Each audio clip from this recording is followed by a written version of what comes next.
Man, how you feeling about Kobe White? It looks like he doing all right. Yeah, okay. I'm trying to see what if I was in the Chicago Bulls front office, bro. I would trade DeRozan. I probably would keep Vucevic because he ain't gonna help you get to no playoffs, so you can tank with Who- Vucevic. What's the team that need a DeRozan right now? Hmm, that's a good one. Uh, I think he would. You could put him in Indiana. You put him in Indiana too. They don't play defense, so anybody that can score and don't play defense will fit in Indiana because they wouldn't be hurting nothing. Do they And they need more shooters, or do they need another?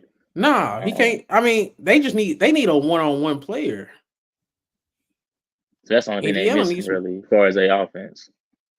yeah, somebody who can go one-on-one on Indiana. We talked about their lineup earlier. Haliburton when he get hot, but sometimes it take a long time for him to get hot. He can't even really go one-on-one. His jump shot too slow. He's a hell of a No, catch and shoot guy. Step back. hey, when he get hot in transition, and then after like once he get hot, it's not really much of a one on one thing. It's just more so I'm gonna just come down and pull up from deep. Like it's not really he taking nobody one on one. It's just that he's feeling it at that point. He just gonna pull up. So I mean, I don't know. It's tricky with Halliburton. I wouldn't really call him like a It's like just a he can. legit scorer, but he can score the ball. Yeah, he can. He's such a great shooter. It's like if he can actually get his jumper off, he's so efficient as a shooter that it's like he's a hellified shooter, bro. He's an offensive juggernaut, but just not in that one-on-one creation way that we used to as from scorers, if that makes sense. But they Like, got Hartenstein looking like first team all defense out here. bro, Hartenstein, bro, he a throwback. He play hard as hell. That's really all. He play hard. I like Blocking DiVincenzo too. shots, knocking the ball like Drummond tried to go with he thought he was about to just get an easy little layup and he done hit the ball like his hand in the first half. I'm like, bro, I was just bragging on Drummond one day too. Like he been playing good, man. You out here getting shut down by Hartenstein. He got 13 rebounds. Ain't nobody else Don't got let over that three. don't let that fool you. That They boy say be the getting eye test that boy be game. getting rebounds off of transition threes that they've been missing. He just grabbed the board. The other big ain't made it down the court yet. Kobe White and Caruso 9 for 22. Well, that's really not that bad, but he's not good Russo either. had a solid first half, but yeah, this RC, what's good? Kalen Clark been balling. RC, what oh my up, God, man? hey, I'm gonna keep it 100. Kalen, woo wee. Juju stunk it up against who they play. I think that was UCLA. Juju stunk it up, but Kalen Clark still doing her thing. But Y'all not showing Angel Reese no love. man, she better get it together, bro. She better get She it been together. she leading her team in points and rebounds. What are you All talking right, about? but hey, She leading all power fours in points, rebounds, assists, and steals. Obviously, she got it together. okay, good. Keep it together. That's what I'm gonna say. Keep it together. She a champion though, so it's like, The thing is though, people everything is speculation because nobody spoke on what she was missing for. I mean, it's cool. I ain't tripping. I like Angel Reese, but I finna say like when what's his name when Wiggins went missing, we had speculation. He came back and he was a worse player than what he was before he left. Angel Reese came back in and came back in like she never left. she was thinking it up before she left though. They had lost to some easy team. I can't remember the team they lost to, but they lost to a team they should have lost to. And she disappeared. They look like they started getting it together. They all right. Diddy, she the best until she leaves. Then Juju got next. Juju gonna be so cold, bro. She the real Monica McCall. What's Monica McCall? Real last name, Ray, from Love Basketball? What's her last name? I can't think of her name. I can't remember of it. I can't remember what it was. I'm gonna keep it in Monica McCall. That Juju the real Monica McCall, bro, from Love and Basketball. She the real version. But welcome back to another episode of Hooper Stories. We put basketball in proper perspective. I'm Diddy Knows Bob. I'm joined with Ray. Today, I'm saying it's gonna be kind of light. We got SGA, we got the Knicks, Raptors trade, we got Tyrese Haliburton getting it back together. But yeah, man, I guess I'm trying to see. You want to start with Tyrese Haliburton or you want to start with SGA? We can start with the MVP candidate. Yes, sir. Okay. So I got some numbers here. They at the bottom of the screen if you want to look at them. But SGA, say, bro, that dude been balling, fam. And it's not fake. Can he really win the MVP? Can OKC really be contenders? That's really what I'm wondering. His last 10 games, 33 points, 7 assists, 6 rebounds, 2 steals. He leading the league in steals, by the way. He top 3 in scoring. Last time I checked. I know top 5 for sure. But he been shooting. He ain't been shooting a 3 as good as he did last year, but whatever. But these are the wins.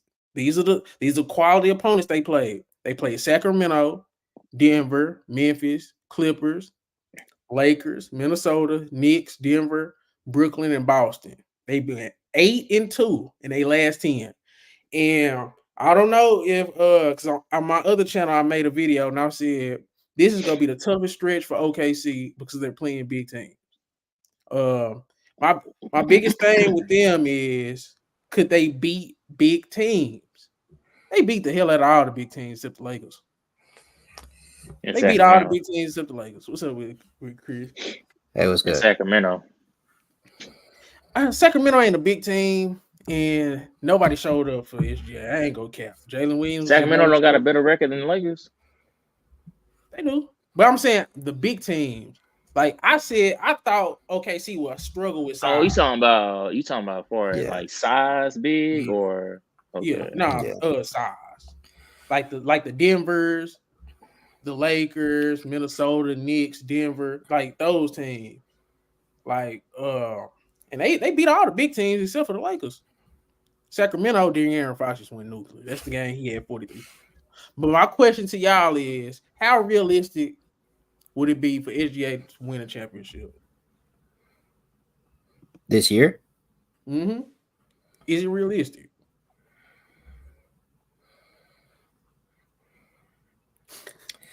I don't think he gets past a more seasoned team in the West like that.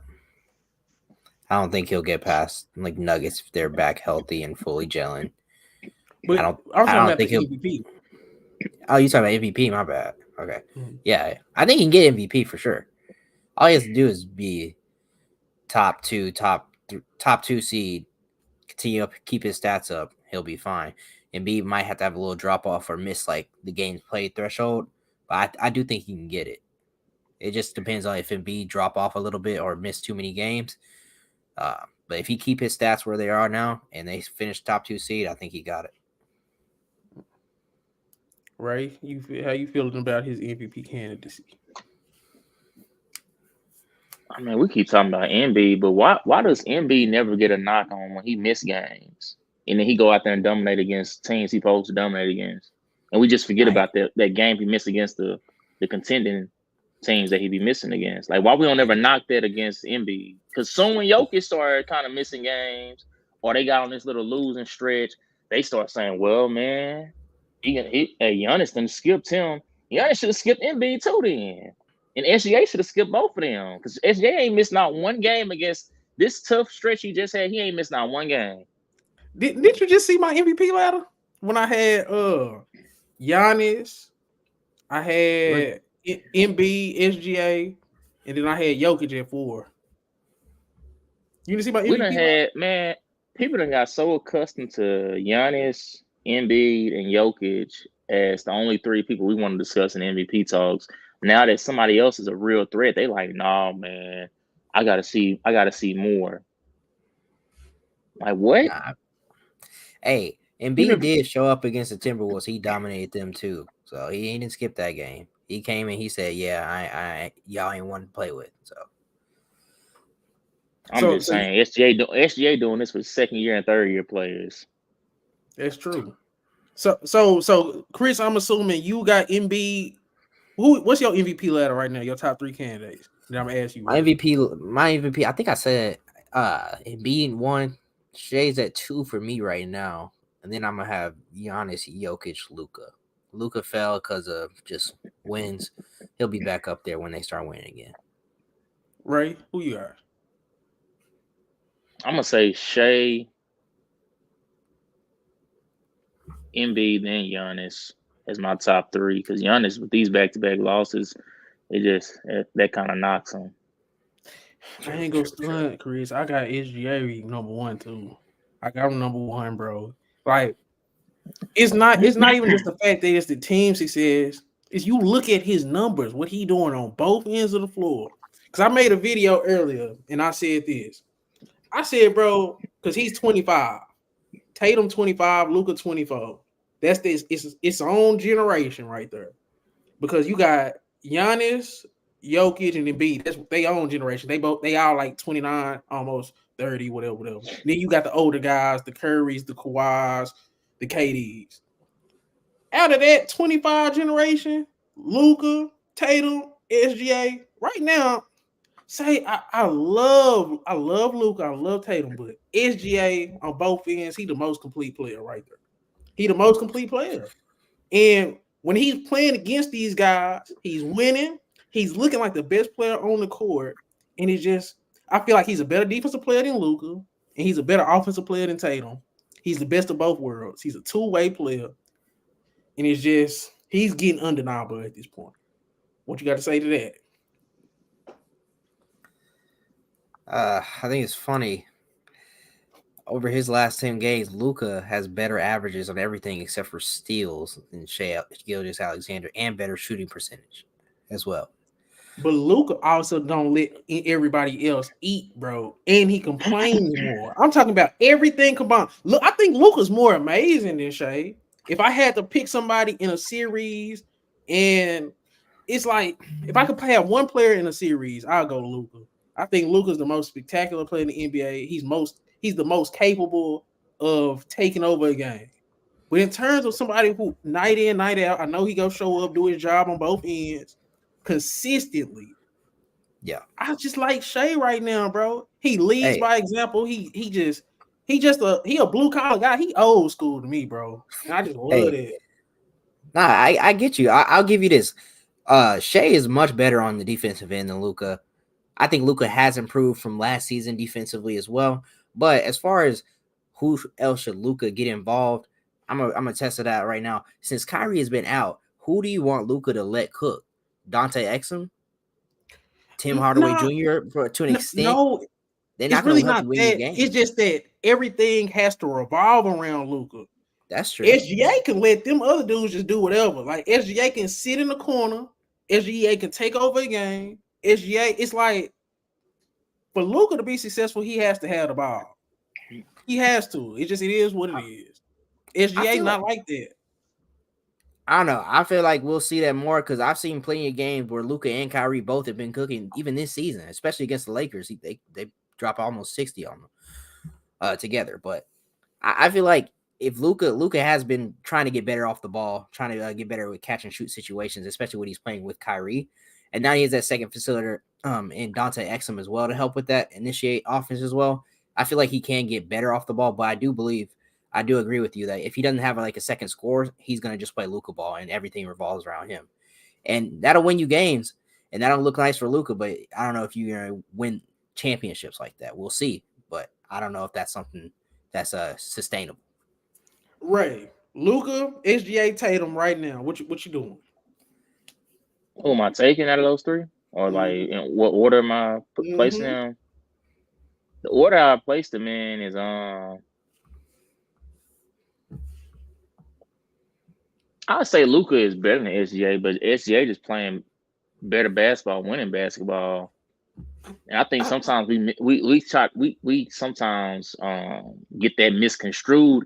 Is just because you're a better than me does not mean that you're having a more MVP like season than I am. Yeah. You can be having an MVP type season, but I'm just having a better season though. Yeah. Like it's one of those things where but it's not like Luka is just so much better than SGA. Because on the defense end, SGA is a all defense type player. So I don't care how much Luka has improved. I don't think Luka will ever be an all defensive player in his career. I mean, unless he just proved me wrong, but SGA is an all defensive type of defender. I'm not saying he's gonna go out there and win defense player of the year, but for as just being a legit two-way, SGA is probably one of the first superstar two-ways at the two position that I've seen in a while.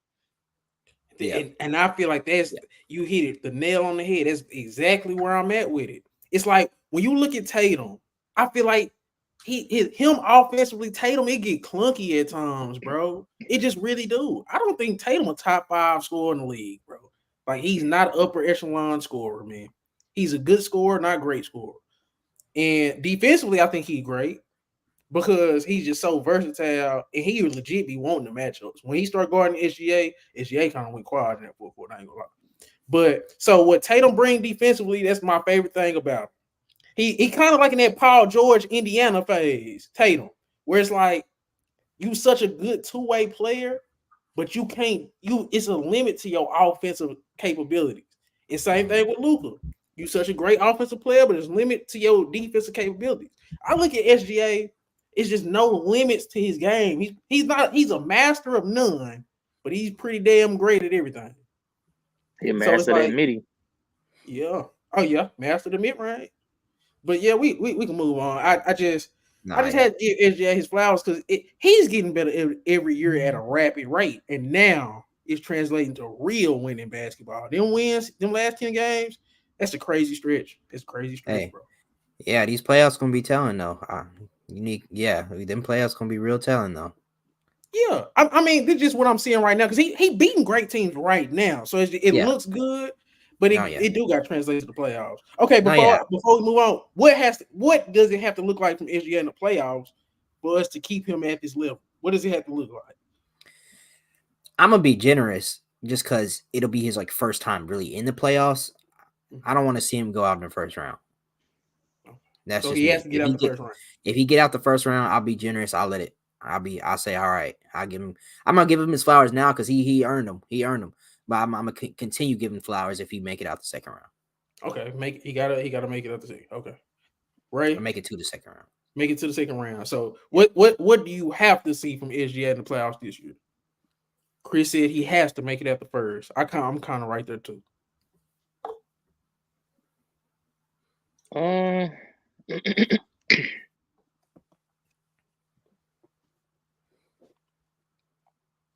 mean, if we talking about him being the front runner for MVP, I think that's the bare minimum. Just getting out the first round.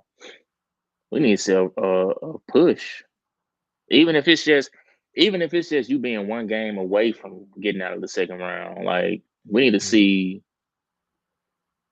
some competitive ball in the playoffs, not just I made it to the second round. I got swept. Like no, that stuff out the window now. Because the thing is, when you the more you bring to the table that we didn't expect, that's gonna also up our expectations about you though too. Yeah. So if you start showing a certain level of play, we hold you to a certain level now. So I feel like really second or third round. So he basically got to go on that Luka run, that Luka Trey Tatum run, where it's like, man, they damn near got to the conference finals or something like that. Or could he have a shootout in the first or second round and we'd be like, okay, at least SGA showed up because we gave Luka credit after the first round against that Clippers team just because his level of play, even though he didn't get out the first round, it just was. Or do we even need more than that? I'm gonna say this: Luka wasn't a second seed though. Luka was a 6, Okay. 7 seed. That's why I would give that. That's what I'm saying. Since he is a second seed, and he's in his first season, I don't care as long as he gets past the first. That's why I'm being generous. Okay, so But competitive if second round, but bare minimum you got to get out the first round. But a that's what I'm competitive saying. second- Yeah. Okay. If he was a Okay. lower seed, I would hold him to the same standard as I hold Luka. I say it's just competitive first round. Okay. Okay, that's cool. We can move on. Say it all. I looked at this dude's stats. That shit was crazy. I ain't even gonna lie, bro. I'm not a big Haliburton, but this shit was crazy, dog. So over his last 5 games, I ain't take this game that just happened now into consideration, but they beat the Bucks again. Last 5 games before today, he 26, 16, and 5. 52, 40, 77 splits. His last 5 games, lost to Orlando, won 4 straight against Houston, Chicago, Knicks, and Milwaukee. He got some games coming up. Celtics twice, the Nuggets and the Kings in their next 10. And they, like I said, they just beat the Bucks again. So it looks like Haliburton and Pacers are back on track. What's a realistic expectation for Haliburton going forward? I'm gonna start with Ray because you the Haliburton guy, and I'm holding you to everything you saying. What's a realistic expectation for him right now? Him and his team.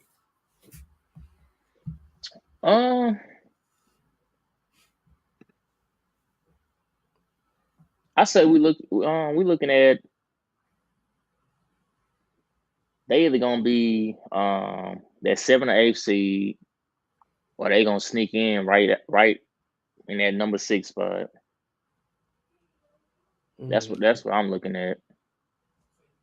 As far as Haliburton, it all depends on Haliburton. It all goes back to Haliburton though, like because it is some games in there where they was losing and Haliburton was not looking that great. So, in this times where he the only one who not really just holding his end of the weight, but that's just how much they are dependent on his offense because outside of him, they don't really have no actual scores. So if he not out there, like he has to get at least 25, but he also got to at least get 12 assists a game. Because if he ain't facilitating, they not really scoring. Yeah. Or they gonna be struggling to score at this. So I'm looking at the stats right now. He had 31 and nobody else had over 16. So it's like yeah. He had 31 and 12. He had 3 blocks in there too. Okay. See, I'm at the point now where he's solidified in my top 5. Him and Jalen Brunson really they battling out for that 4th spot because, as y'all know, I got Luka. I think, bro, De'Aaron Fox right now the second best point guard in the league, bro. It is what it is. Say dog, what he been doing from shooting to playing defense, how he just got so much better at so many things, and he getting you 30 a game, and he closing it out. That boy a dog. I just seen him go money with Trey and DeJounte. He X'd him out. So I think De'Aaron Fox this year has solidified himself in that top 3. Now you can put Steph right there, but I got Steph 3, and then I got Brunson and Haliburton 4 and 5. So it's interchangeable, but I think Haliburton has solidified himself top 5 point guard just because he's a true point guard right now. He's a true point guard to where it's like he instantly on the court. It's kind of like a Jokic Luka situation offensively. Him on the court makes everybody so much better. He can damn near be on the court with anybody, and I'll give him that.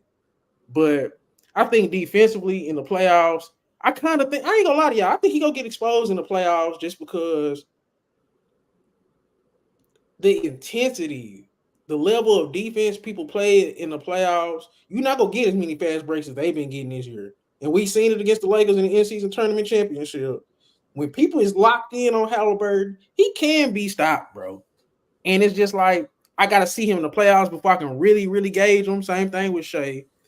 But right now, bro, I can't even hate 26 and 16 and 5 rebounds, 50 from the field, 40 from 3.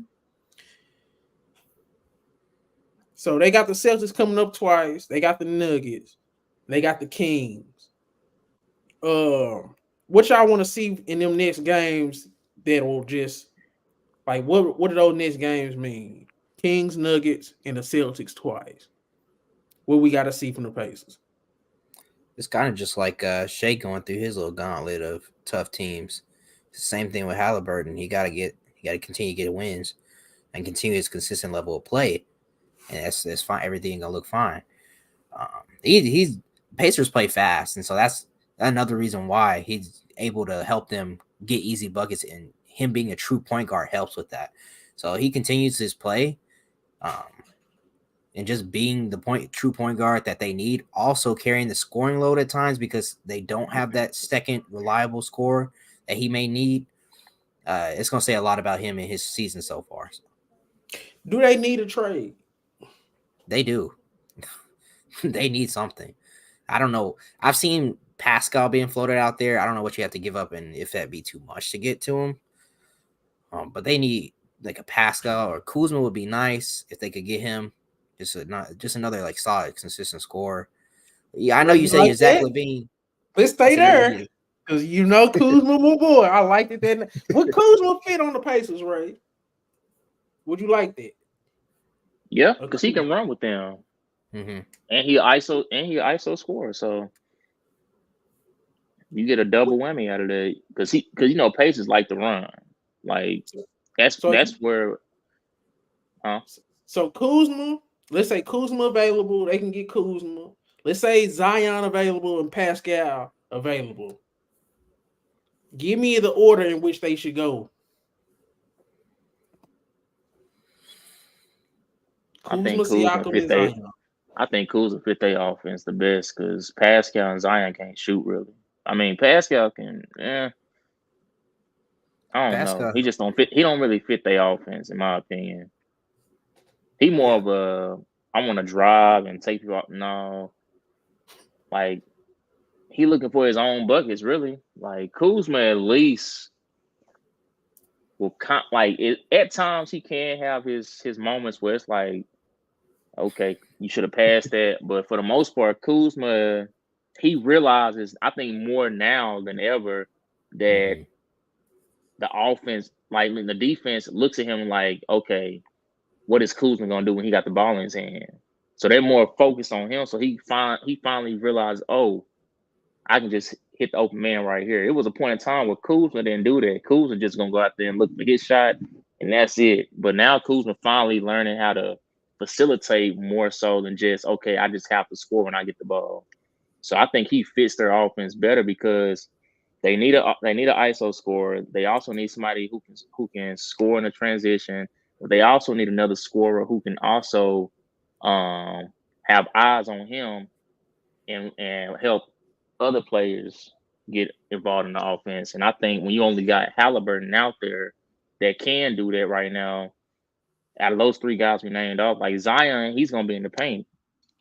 Turner can shoot, but Turner ain't just no consistent knockdown shooter. At least he hasn't been this year.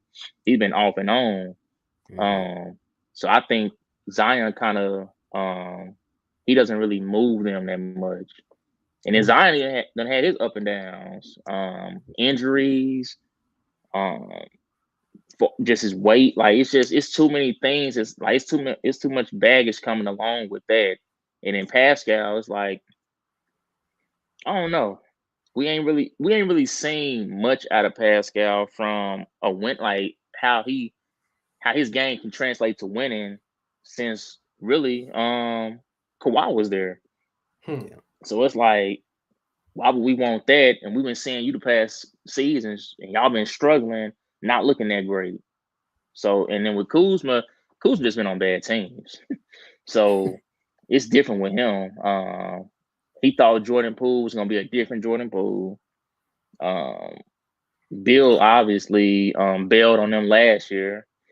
And this year, like I said, Jordan Poole ain't showing up, but Kuzma is. Shoot, they done snuck in some good wins over some teams this season. Yeah. That's all I was saying. Okay. Chris, how you feeling about that? I echo a lot of the things that Ray said. I'll say Kuzma probably the best fit and the one I would target the most. You may have to give up the most for Kuzma since he's more valuable than the others, but you think Kuzma is more valuable than Siakam and Zion right now? I think he's In more terms of valuable. what they'll ask for? I think he's more valuable than Siakam for sure. Siakam's gonna expiring contracts coming this offseason, so you're gonna have to pay him anyway. So, and I don't think Siakam fits as well as Kuzma's either. Like Siakam doesn't have necessarily like the playmaking ability that at least Kuzma would, and even Zion has playmaking ability to an extent too. I wouldn't say Siakam that's his strongest suit, and then him not being the best shooter as well. I don't think he will fit with the Pacers all the way compared to, if you have Zion running down the break, that'd be fun. I think it'd be really flashy and fun, but I don't know if it would be as effective as bringing in Kuzma and him with being able to shoot, rebound, run with them, pass as well, and also at least play a little bit better defense than Zion may be able to do. Maybe no, he clears Zion. I like see that's very interesting because I didn't even think about a Kuzma trade to Indiana. That was a great point about Kuzma just kind of fitting in more, and he brings more versatility. People forget Kuzma 6'11", bro. Like a legit 6'11". I think when it comes to power forwards, Kuzma and Lauri Markkanen, they're the best fluid athletes at the power forward position in terms of the size and the fluidity to go with the shot making. I feel like those are the two most versatile power forwards in the league. Well, outside of LeBron and KD, but they're the old guard. So Kuzma and Markkanen. So a Kuzma trade to Indiana, I think. What's that ceiling though? What is a Kuzma to Indiana with Haliburton? Let's say you had to give up Nesmith, Jalen Smith, and Ben Mathurin to bring in Kuzma and probably a pick. What's the ceiling for their Pacers team? Like, where does that put them in the East?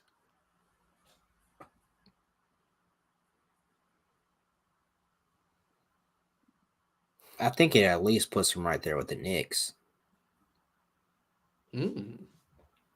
I think it helps make that matchup more palatable, more competitive. So let's see this lineup. Let's say is Haliburton, Bruce Brown, Nesmith, or did I trade Nesmith? Did I trade Nesmith? You traded Nesmith. Okay, so let's say Nembhard. So let's say Haliburton, Bruce Brown, Nembhard, Kuzma, Miles Turner. That's better than the Knicks.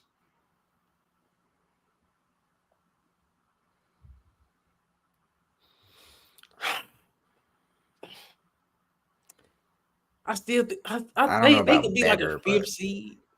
Yeah, I was gonna say their ceiling probably fifth seed. I still think, of course, Philly's still better than them. Boston's still better than them.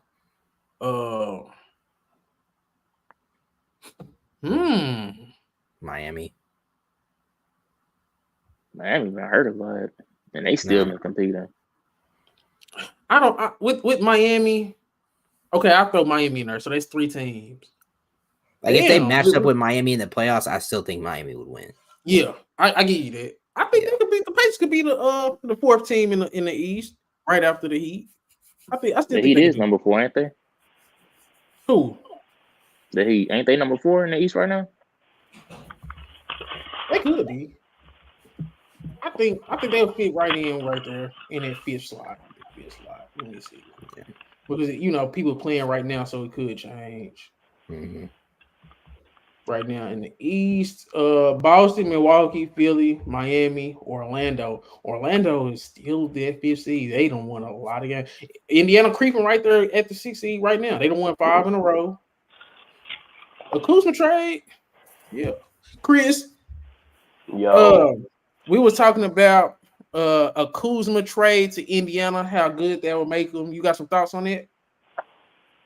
Kuzma? Yeah. I mean, I still don't think it's gonna solve their defensive problem, but he can still go get you buckets. Do that move you in the East? And where do you think that would put them? I mean, the only reason why I feel it is because I don't think Buddy Hield is the same. he ain't the same shooter that he was back when he was in Sacramento. So I do think that'll give you some more scoring. But like I said, it still don't solve their defensive problem. So you think they'll pretty much be wherever they was gonna be without him? Yeah, I mean, because where they at? I don't see them getting no higher. They probably a battle, with Miami, who was at Miami for that 5th spot? Orlando, right? I'm in Orlando. I'm sorry. I mean, it'll probably be a 3-way fight between 4, 5, and 6 between them 3 teams. But I don't see it making that much of a difference. Because right now, Miami, Orlando, and Indiana all tied, 19 and 14. So a Kuzma trade would make Indiana the best at their group. No. Okay. Yeah. I tried Indiana. I mean, Indiana needs defense, bro. Like that's their problem. Like I don't knock Kuzma because I know that everybody try to get on Kuzma and everything, but the nigga actually scored the basketball if he's in the right role in the right situation. But I mean, he's big enough to play defense. But when can we say that we've actually just seen him give a lot of effort on that side of the ball? That's true. It ain't like that nigga small. I was just telling him he's 6'11". But okay. That nigga is not no damn 6'11". How come he ain't? Kyle Kuzma? Yes. Since when Kyle Kuzma been 6'11"? If I ain't tripping. He was 6'10" when he came in the league, and he was still growing in. So I'm not surprised if he is 6'11". I thought the nigga was 6'9", 6'10". Oh, it say he's 6'9". It say he's 6'9". I'm about to say that nigga ain't no they goddamn listen. They 6'11". be listening to fake height though. Well, I know he ain't no damn 6'11". I don't see that. So he could be 6'10", 6'10". I got it. But he's still big enough, goddammit. Yeah. But still big. We can get to the Knicks Raptors trade aftermath. So I think both teams won their first game with their trade. So we all know OG went to the Knicks, OG, Achua, and I think a couple second rounders. And then we know RJ and Quickly went to the Raptors. Just how y'all feel about this trade and how y'all feel about both teams going forward.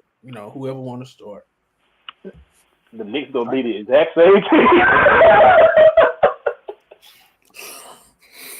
And the Raptors, I mean, the Raptors are rebuilding, man, around old boy. We already know they're trying to get rid of Siakam. So, I mean, can they win a couple more games with this trade? Yeah.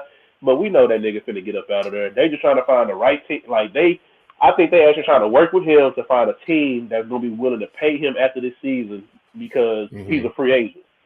Yeah. So that's really all it is. If he had some years left on his contract, they probably would have shipped that nigga wherever to by now. But I think they're trying to do him a solid, and on top of that, they can't get nothing.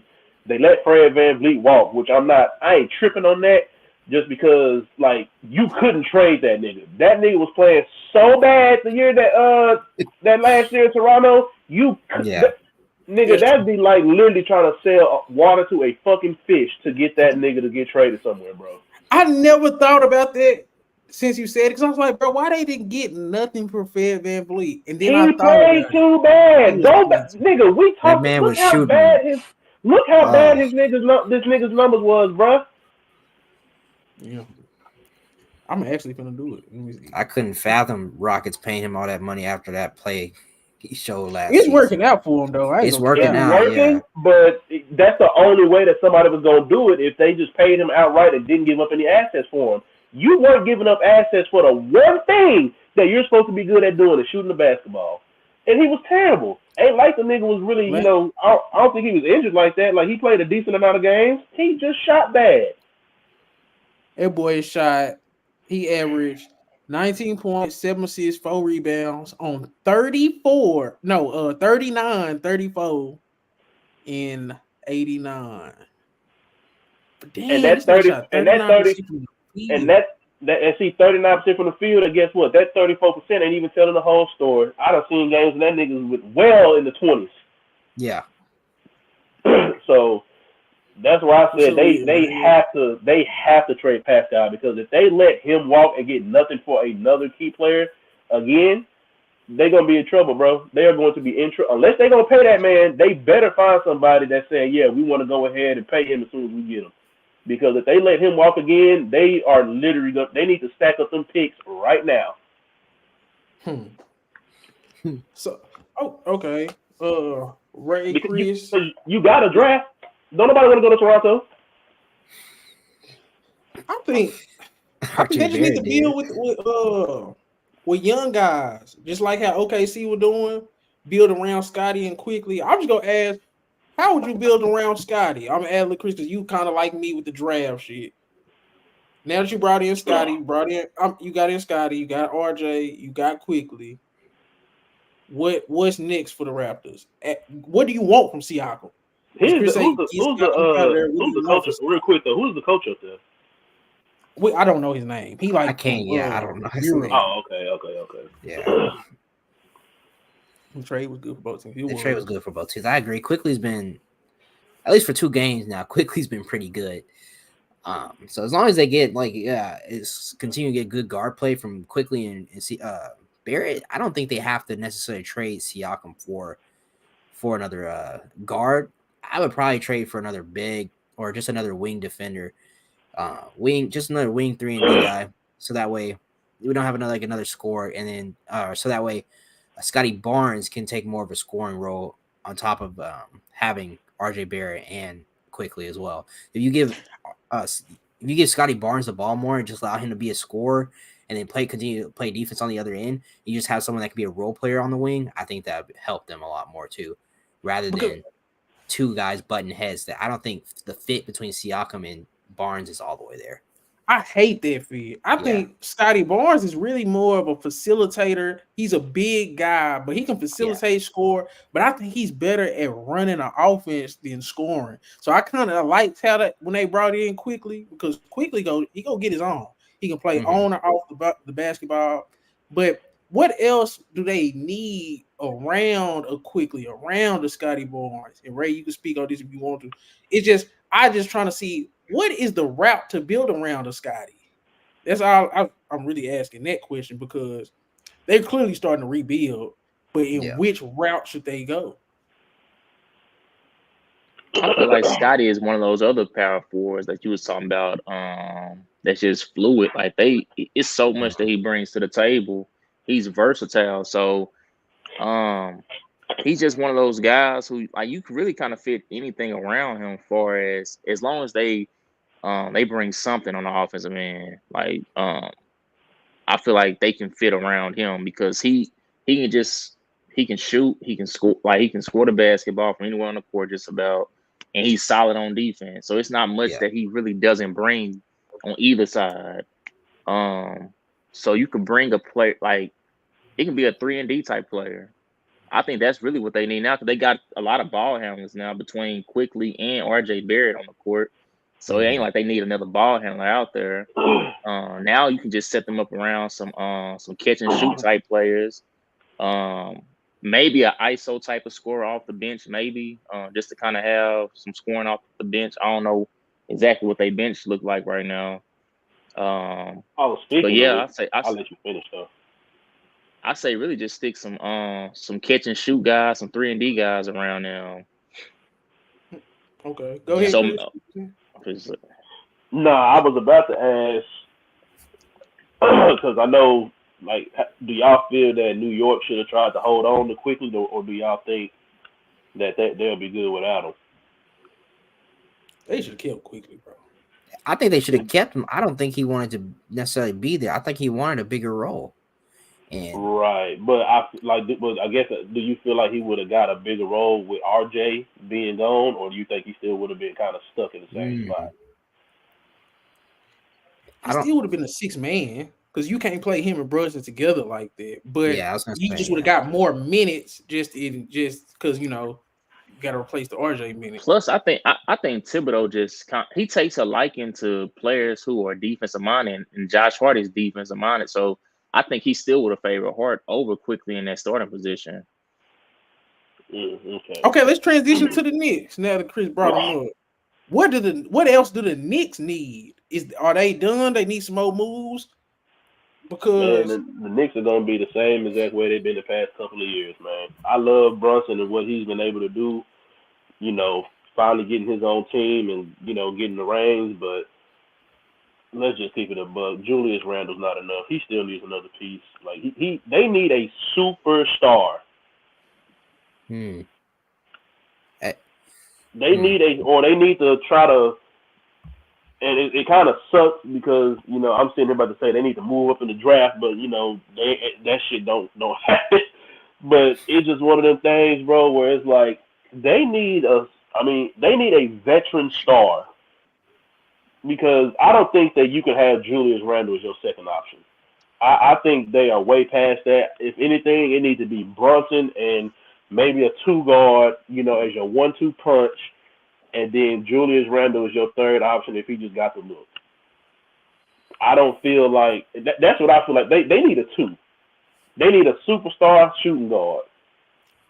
Now Zach Lavine. Now you slot in Jalen Brunson, Zach Lavine, OG Anunoby, Julius Randle. Zach Lavine, shit. You could send DeMar DeRozan. I still think he's better than anything they have over there. Because I don't have to worry about DeMar. I don't have to worry about him shooting threes. I know he can still get me 30 off of middies and twos. But so I ain't gonna lie, Chris. I don't like DeRozan and Julius Randle trying to do the same shit, because Julius Randle kind of playing that mid-range style. Yeah, but at the same time, Julius Randle be trying to act like he got damn Curry sometimes too, and be just jacking up threes. So I feel you on that. So that's what I like. Zach Lavine clearly would be a better fit because he can actually shoot and spread the floor, which DeMar can't do. He's going to drive the basketball, which he's one of the best at it. Don't get me wrong. But like one of them, like shit, go back and try to get Donovan Mitchell again, man. Shit. So you don't think? So we gonna try Donovan Mitchell with a small backcourt for the third time. He had a small backcourt, him and Conley, small backcourt, him and Garland, small backcourt with him and Brunson, and then we go say Donovan Mitchell can't get it done because no. Ignore the fact he playing with another. I feel like that if you have Donovan Mitchell, to me is gonna be the weak link as far as like just defense. Yeah, Brunson small too, but Brunson actually plays hard, and like y'all already know how I am.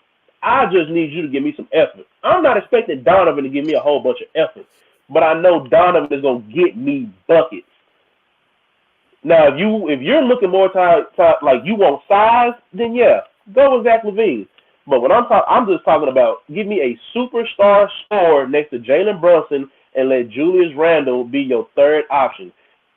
It ain't like they ain't got the picks. They got the assets to go get anybody they want to go get. I'm gonna let Ray and Chris speak to this. I'm just gonna say this about the Donovan Mitchell piece versus the Zach Lavine piece. Oh no, Zach Lavine's a better fit. I feel what you're saying because you don't want another small backcourt. So and Zach Lavine, can do it all. Like Julius Randle's not gonna get in his way. He can spread the floor. Yes. And he still has some size. Like if you want to leave Jalen Brunson as the smallest person on the floor, I completely understand. But I'm just saying, I'm just throwing out names. It's like go get a 2-guard. Go get somebody. Go get a star. With Donovan Mitchell with that spot, when you got a Brunson, you got a Randle, you don't need just a super scorer like a Donovan Mitchell. You need a guy that can catch and shoot, run in transition, catch a couple of lobs in Zach Lavine, and not really try to create. Zach Lavine not gonna try to create. He gonna try to finish the play. I think Donovan Mitchell gonna try to create, finish the play. He damn near gonna step on Brunson's toes because he's better than Brunson if we just gonna keep it a buck. And it's just gonna be like, okay. I mean, that's cool, but it's like, nigga, you gotta let your point guard play the point, man. Shit. We done seen a lot of times where superstars been better than their point guard, but they still let them play point. Yeah. But what you was gonna say, Ray?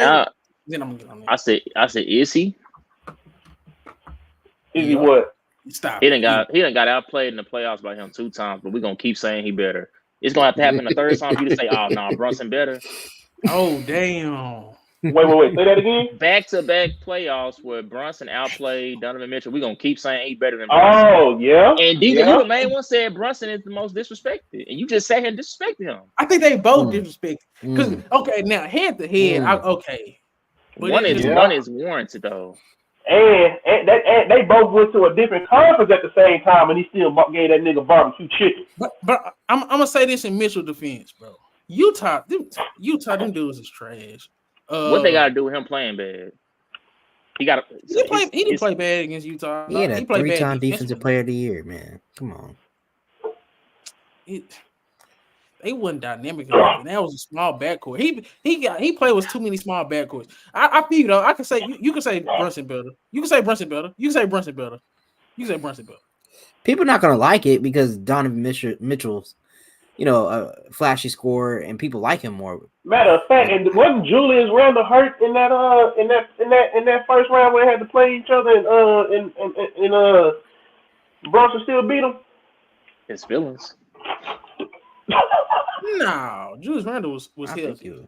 I thought he missed a couple games. He could have. I don't know. No, it's just because he was playing bad. He didn't feel like he was out there. Spider for Ingram ASAP. I hate that trade on both sides. Spider for who? Spider for Ingram. No, I hate that trade. I just feel like that. I like it for Cleveland. I hate it for Pelicans. I was gonna say, I feel like on the Pelicans side, it feels like you're committing to Zion. I'm not ready to do that yet. I'm not ready to commit to Zion. I wouldn't have committed to that nigga when it was time for him to get paid. Yeah, no, Randall wasn't hurt. Okay. Mm-hmm. Damn, he left. But okay. He probably lost connection. Anybody got anything else to say on the Knicks Raptors trade aftermath? We pretty much hit everything. Pretty much everything. Okay. I don't know what the fuck just happened. Okay, this was our last. No, we got one more topic after this, but problems in Dallas. We all seen the famous Luka looking out Kyrie. Ray had something to say. Look, Chris had something to say. Then I want to hear what Chris has to say about what they had to say. So go ahead, Ray. What did you see? No, I mean, it's one of those things where it's a double-edged sword type of thing. Like we love praising people who is willing to take that last shot. And we can clearly see Luka wants to be that guy that, hey, I'm taking the last shot. But now you got two people in Dallas who clearly have that same mentality when it comes to that. But Kyrie is just more so welcoming of I can do it off the catch and shoot as well. Like I don't have to set up my own shot to get the last shot. So it's one of those things where Kyrie was open. Kyrie asking for the ball. You can clearly see Luka sees in his peripheral because Luka has the vision to see that Kyrie is right there. Hey man, we done seen him hit guys like that all the time. Just in this particular situation, you can clearly see like Luka had no intention to even. I don't care if Kyrie man completely went over to Luka and double teamed him. Luka had no intention of passing the ball that play. Like I just feel like I mean it could be a one-time thing, but it's I don't know. It just don't look good when it's for a game winner. And then also in a situation where it's in a game where y'all shouldn't be in that situation in the first place.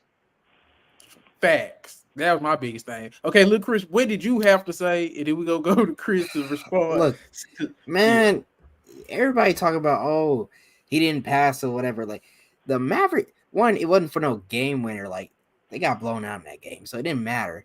And there's plenty of times I can show you plenty of times where Kyrie's other teammates ain't passed to him and they getting doubled and messed too. Let me say this. Luka and Kyrie fit very nicely together. They just dropped 70 points together today on Portland, and the game's over. The game over in the second half. Like, I don't want to hear they tested against good opponents too. They dropped 60 together on the Lakers earlier in this season as well. I don't think, and earlier in this game, Kyrie had his opportunities against the Jazz when they stagger minutes as well, so they have times where Luka's off the floor and Kyrie has the show to himself. Kyrie wasn't as aggressive as he could have been in some of the minutes when Luka was off the floor. They were down by 10. They came back. The lead was not cut down at all when Kyrie was out there on the floor. I'm not arguing that they need to be pitted against each other and that they hate each other or they not gel, they don't fit. and that they're not going to work or whatever. I think they're fine. And I think this was just the first game Kyrie came back.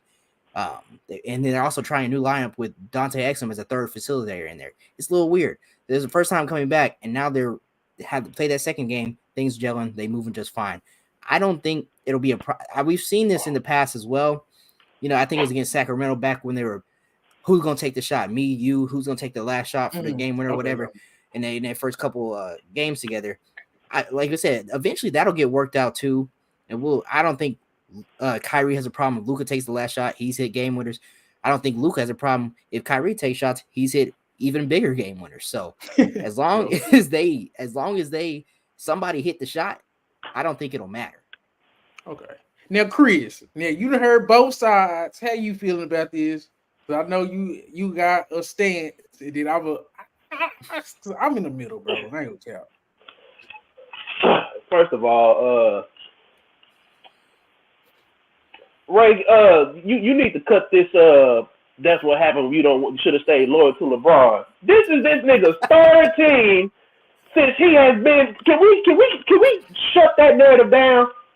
This is this nigga's third team, and niggas still out here talking about he should have been loyal to LeBron. The ship is sailed. If he wanted to go play with LeBron so bad, he could have went. He could have went. So I want to get that out the way. And second, look, it was a bad play. I didn't watch the game. I didn't think they was even going to get to that point in the game. I don't know at what point of the game it was, but I'm not going to sit here and say it don't look bad.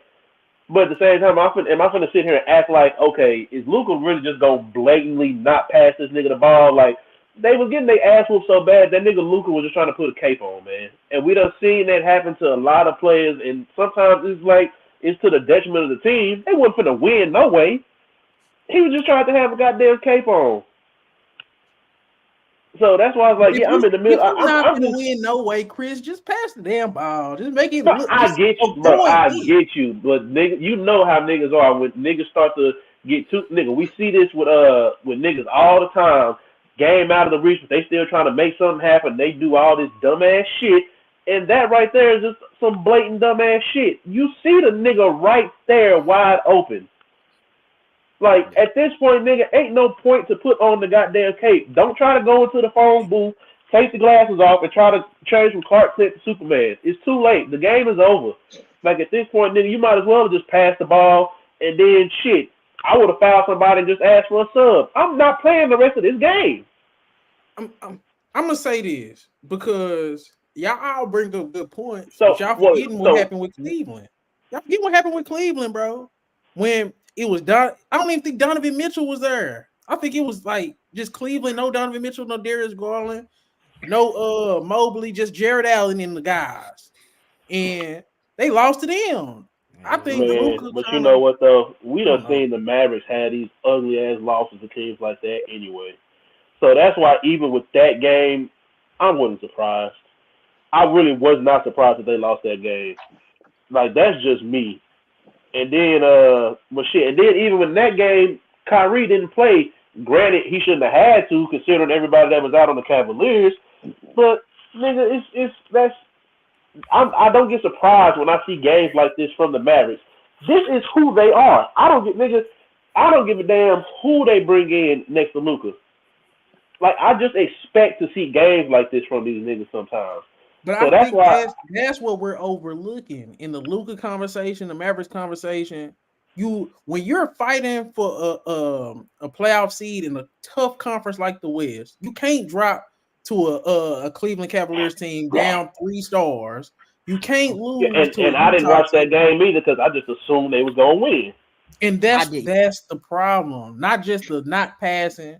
That's two situations. Because it was the late game situation against Cleveland, and now this situation against Utah.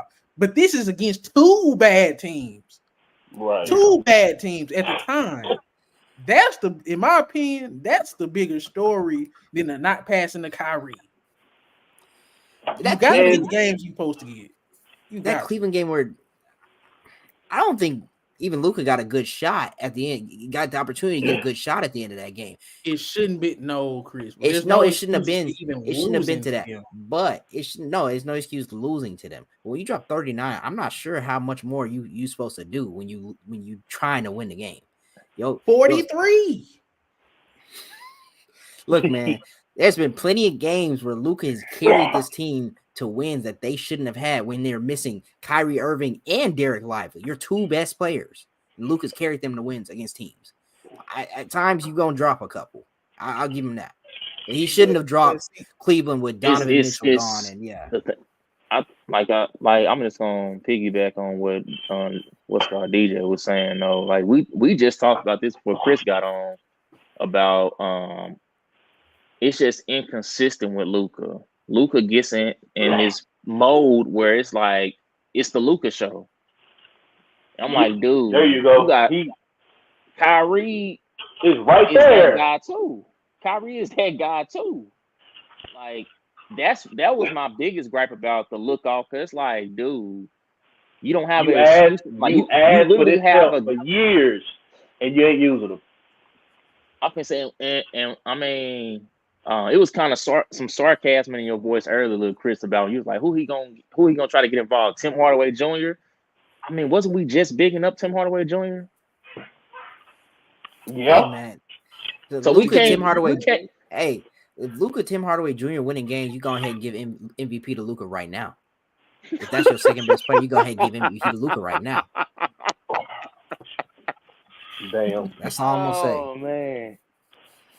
Oh man, all I'm saying look, is it was a bad look. You can't scoff at the offense you do have around you by just saying, well, yeah, I'm gonna look them off because they beneath me. Like, no, that's your teammates. And I don't even think it wasn't even like that, Ray. The nigga was just trying to put a goddamn cape on for absolutely no reason.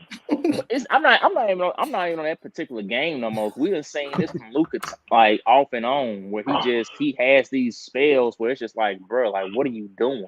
He doing too much. You think like I literally see sometimes he go down the court and you can literally see on Luka's face he feels like it's 1-on-5, and it's like, bro, no, it's not. Oh, yeah.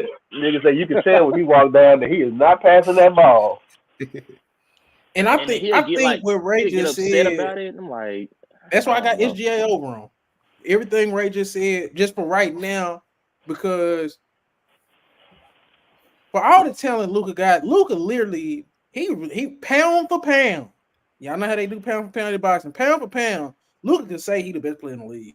He could have said it the past 2-3 seasons. Pound for pound, Luka the best player in the league.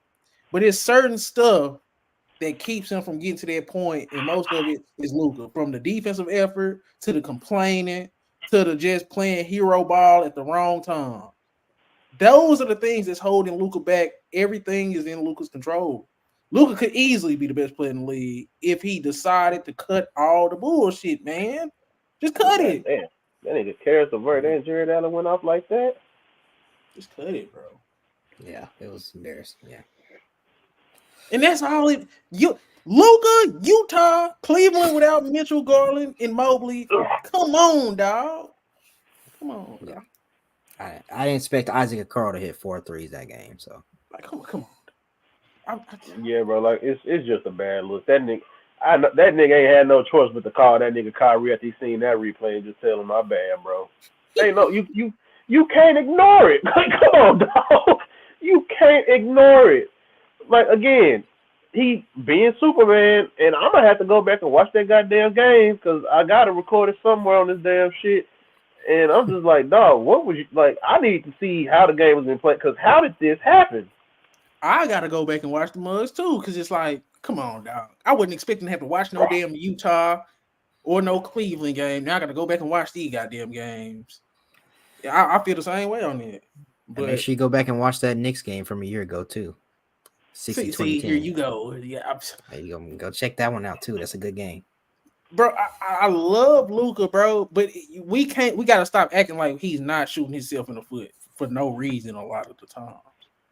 I get his team is not all that. Him and Kyrie both had some decent numbers, but it's like, man, goddamn. Okay. Ray, you still want to talk about Andre Drummond? What about Andre Drummond? What the hell I done missed? You said no? Wait, wait. I mean, he looked bad on TV tonight, but he had been playing. He been playing great before. I don't know what happened tonight. That boy out there missing bunnies. I don't know. Man. I ain't gonna do it to him. I'm gonna do this because I do got it pulled up. So it's like I'm gonna go ahead and share that real quick. This what Drummond been doing since he been starting since Vucevic been hurt. Y'all see that? It's goddamn. Ooh. So Ray wants to give him a little love, and I decided to make this graphic. That look like the Andre Drummond I know and love. Would love to have him. I was gonna make this guest. Hey, that's the Lakers savior they missed. He Lakers only 30. Drummond Lakers is only used like him. 29 to 30. I think he just turned 30. Why do I feel like you killed me when I was talking about Andre Drummond one time? Because you was trying to make you brought him up like he was a star when you was talking about. No, Detroit. he brought him up like he was the best center in the league at one point. And Yeah. Oh no! I know what it was. We was talking about Blake Griffin and fucking Kevin Love, and I said Blake Griffin had Andre Drummond with him, and y'all killed me. Yeah, because it's like, And I said this Well, nigga no, Andre Drummond was matching. You made a statement. You said, let's not act like Andre Drummond wasn't the best big in the league one year. I'm like, what year? I think I mean, the Pistons still suck, but he was still one of the best bigs in the league. during a terrible era of big men when DeAndre Jordan was all NBA. I feel say Yeah. Cousins was the clear-cut best big in the league during that time, but he was on a bad team.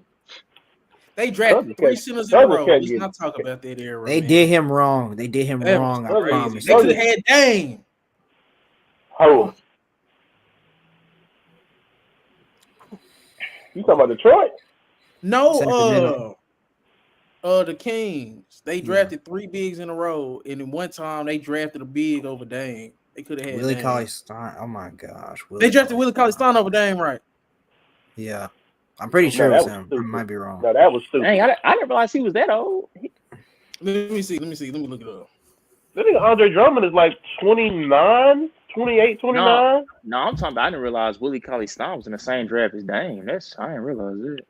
Oh, yeah, that nigga old. Let me see. Did they draft Whiteside? No, Whiteside got drafted. Kings, I think they did. Kings did. No, they drafted Thomas Robinson. Thomas Robinson. That's even worse, bro. That's even worse. Oh my goodness, bro.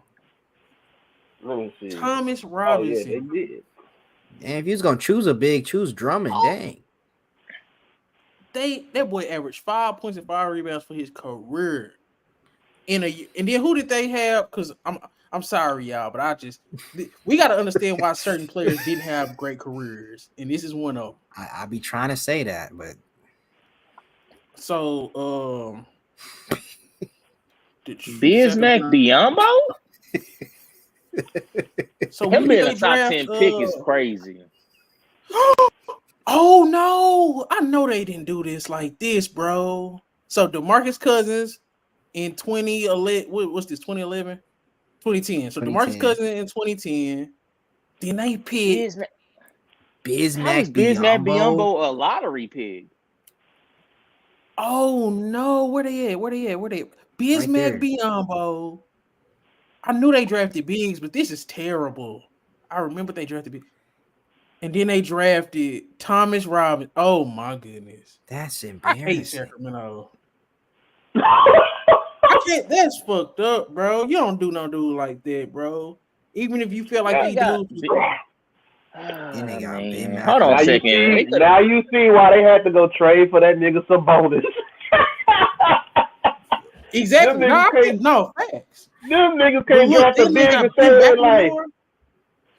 CJ, Giannis. Lehigh is crazy. Is anybody came from Lehigh before then or after? Sacramento is terrible, bro. They did. They did. That was random. They did. They did. That's wrong.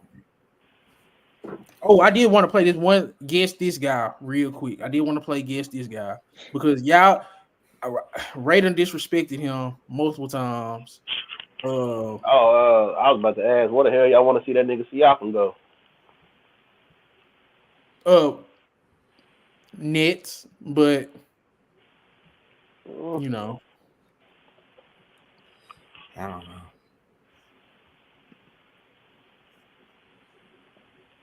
This is a guard. Y'all see who this is? Just give me y'all overall general thoughts by looking at this. 47% from the floor, 36 from three, 85 from free throw. I'm pretty sure I know guard? who this is. Yep. Probably a two guard. Who you think it is? Yes, a two guard. Kinda. I was gonna say what? Either D Mitch or RJ. That's only one you would bring up that you said I disrespected. Okay, Chris. Them RJ Barrett numbers? That can't be RJ Barrett. It's not. I'm not even gonna. That's what I said. It gotta be Donovan. I just say, nigga, hold on now. Y'all want to guess? 47 from the. There you are. Who is this? He almost a 50, 40, 90 niggas, but. Oh shit! This is guard. He in the East. Yep. Bro. I know that ain't. Nah, that ain't Brunson. 10, 9, 8. It can't be Brunson, or maybe it is. Shit. It might be Brunson, but I don't think so. 4, it might. 3, 2, 1. I'm cool. You can flip it. Oh snap! You never disrespect that boy. Bro, I picked him up. I picked that dude up too. Sit there and lie.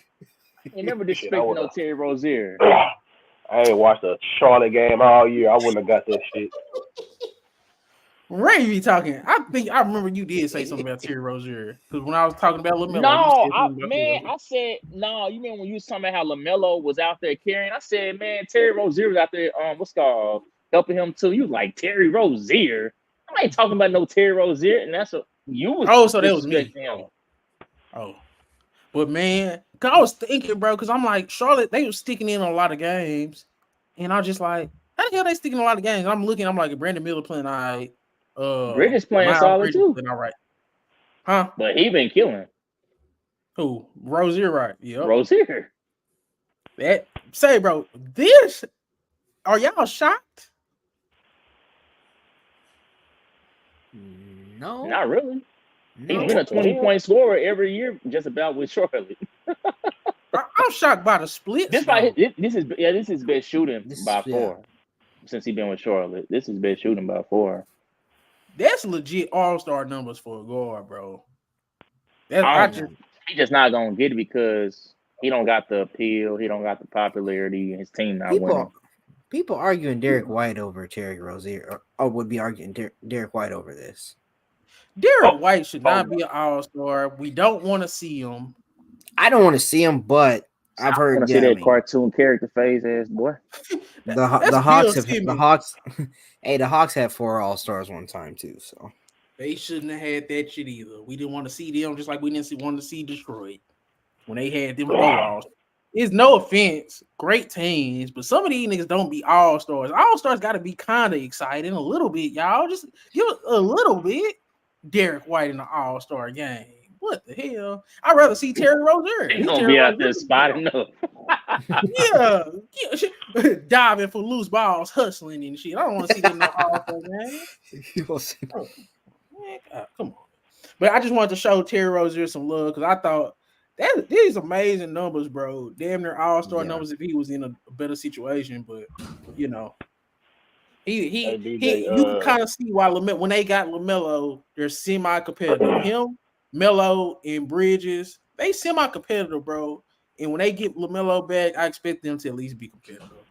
So I just wanted to show Terry Rozier some love, man. DJ, tell your boy to stop trying to get back in the league, man. Who, Isaiah Thomas? Nah. The other one that you don't want to you hate because y'all. He who shall not be named. Okay, no. Nah, he needs to just stop talking. Period. I don't even know why he feel comfortable talking. Well, I can't. No, even he be trying to recruit for his league. He be trying. Yeah, he be telling people to come to Taiwan. Man, that nigga made a whole goddamn starting five of niggas that could be on the Pistons, swing man. or something. Talking about, come on.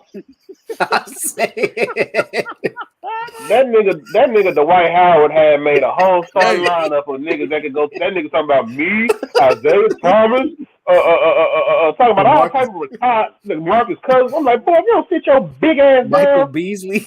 I said, bro, you need to stop. First of all, ain't nobody fucking with your sweet ass like that no more. You done already fucked that up.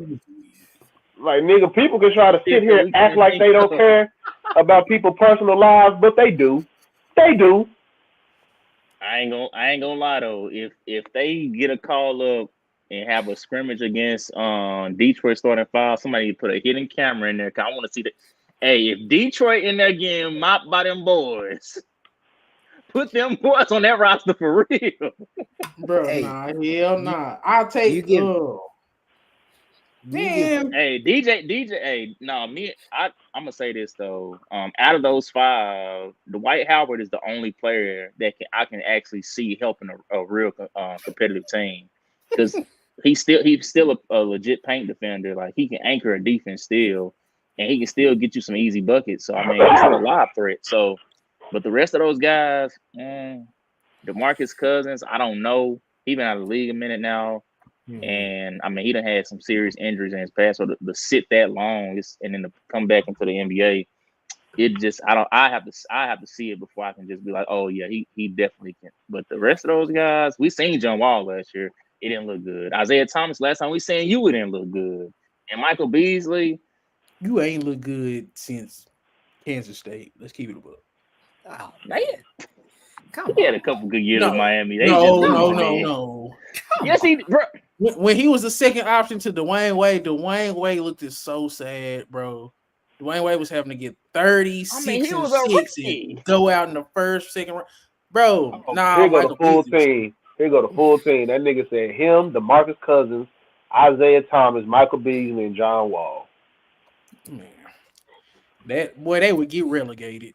If DJ they lost to Cade, they run every team off the court. Do Cade get any credit for ending the losing streak, DJ? Give credit to Cade now? Yeah, no, just Cade. He's saying Cade. They should have been that. Man, you don't get credit for beat the Raptors without all they guys. No, hold on, say they set the record for the worst losing streak of all. Like, come on, man. You talking about somebody getting credit? No. Give a fans credit for still coming out watching that match. Hey, that's crazy, bro. Man, I wonder how much they on Instagram celebrating getting wings, man. They talking about we going to Wingstop. That's sad. Nigga, you know you gotta win to get free Wingstop. So hell yeah, them niggas turned up. Bam. This is what I'm gonna say about Cade, and it's just like it is what it is. Name one guy that's on the path to being a superstar that can't get one game out of 29. A superstar to make can get you one game by themselves. If Cade was that guy, they not losing 29 straight, bro. You can literally will your team to a win, bro. This is basketball. This ain't football. That's all I'm gonna say, bro. Oh no, man. I just don't think nothing around there works together. Nothing fits, and Monty Williams is being shown why he got fired because I don't know, bro. Chris, I feel you on that. Monty Williams is terrible. I told you I didn't like Monty Williams. I've been telling y'all I do not like Monty Williams. I've been telling y'all that. But at the end of the day, Cade ain't missed no damn games. The last time we seen a losing streak this bad, it was during the process. Who else had that bad losing streak? They had no star players. Like Cade is supposed to be something. Avi is supposed to be something. They've been there. They're not who we want them to be. It's as simple as that. I think that's fine. Cade at best is a third, fourth option on a good team, bro. At best, it is what it is. His handle is not that great, passing not that great, shooting not that great, and he don't get to the free throw line, and he don't have no speed. But What the hell can he do? Like, come on. He stat pad to make himself look good against Boston, so now he's a star, and he don't have no help. So that's what they say. That's the thing. He ain't got no help. He doing everything. He just scored 40 points against Boston, and they lost. But it's not Cade's fault. Say, bro, everybody see, bro. My very first video on my page was telling people how bad Cade and them was gonna be because everybody was hyping them up. And I feel like Paul Revere, bro. Nobody wanted to hear it. Nobody wanted to believe me. I'm got my little bell. I'm running through the town. Say dog, he not it. They go suck. It literally said they're setting Cade up. I'm just keeping it up. Running through the town, hating on somebody is crazy. I said, he gonna suck. Do y'all hear me? Was I wrong? No, you're not wrong, but that's still crazy though. Like that's you a professional hater. No, hell no. Was y'all not hearing what they were trying to say about the scrimmage during the Team USA shit, man? Stop it. Hey, I was trying to say, oh yeah, it's Cade. You're be all in. Stop. No, he probably should have been on Team USA. Huh? No, man, blow that. Over Austin Reeves. Blow that shit up. You heard Chris? Blow that shit up, man. Austin Reeves could do that. I swear to God, you trade Cade and Austin Reeves. You could damn near say Detroit is better and the Lakers are worse. I swear to God, bro. It sounds crazy, but you can trade. You could literally trade Austin Reeves and Cade Cunningham right now, and you could say Detroit is probably a little better, and you can say the Lakers are worse. That's crazy. Ooh, I don't know about that one. That's crazy. The straight trade, I don't know about that one. Austin might run the shit better, but they still going to be trash. They probably still gonna be just as trash. Say the fact that you think Austin about to just make that. I don't think Austin Reeves Austin Reeves ain't going to be in the same. Like that nigga they might be in the same boat. At least I was about to say Austin Reeves can throw it to and catch and shoot. I don't think Austin Reeves is gonna go nuclear the way Cade was going in the games that they still lost in. Nuclear, quit saying nuclear, bro. He taking a lot of shots into making some of them. He ain't going nuclear, bro. He's taking a lot of shots and making some of them. He was scoring like 18, 12 straight points for them in the fourth quarters against some of them teams. Like I think he was going up against Mikal. He was going against Mikal Bridges and him. Oh Lord. No, I wasn't gonna brag on that, but I'm sorry. Mikal Bridges ain't look good on defense all year. Let's just keep it a buck. Mikal Bridges and Jaylen Brown are two of the most overrated defenders right now, based off their past history. Who the best wing defenders, DJ? Who are the best wing defenders right now? Herb Jones, wing defenders. OG Anunoby at the back end of that. I'm trying to think. Jaden McDaniels, Ant, Tatum. They're not a wing, is he? I was gonna say you're not. Okay. Who? Ant played the two, don't he? He was guarding Tatum and Brown. Oh well, okay, I see what you're saying. Those really my guys right there. Jaden McDaniels, Ant, OG Anunoby, Herb Jones. My boy Ant got that dog in him. Oh, you got Koulibaly in there yet? He don't play enough, but he good though. He could defend. He just don't play enough. My boy Ant got that dog in him. Ray, what we say? Hey, Ray, what we say? Hey, that motherfucker better send that video. My boy Ant got that dog. You better send the video. Oh, but think about sending the video.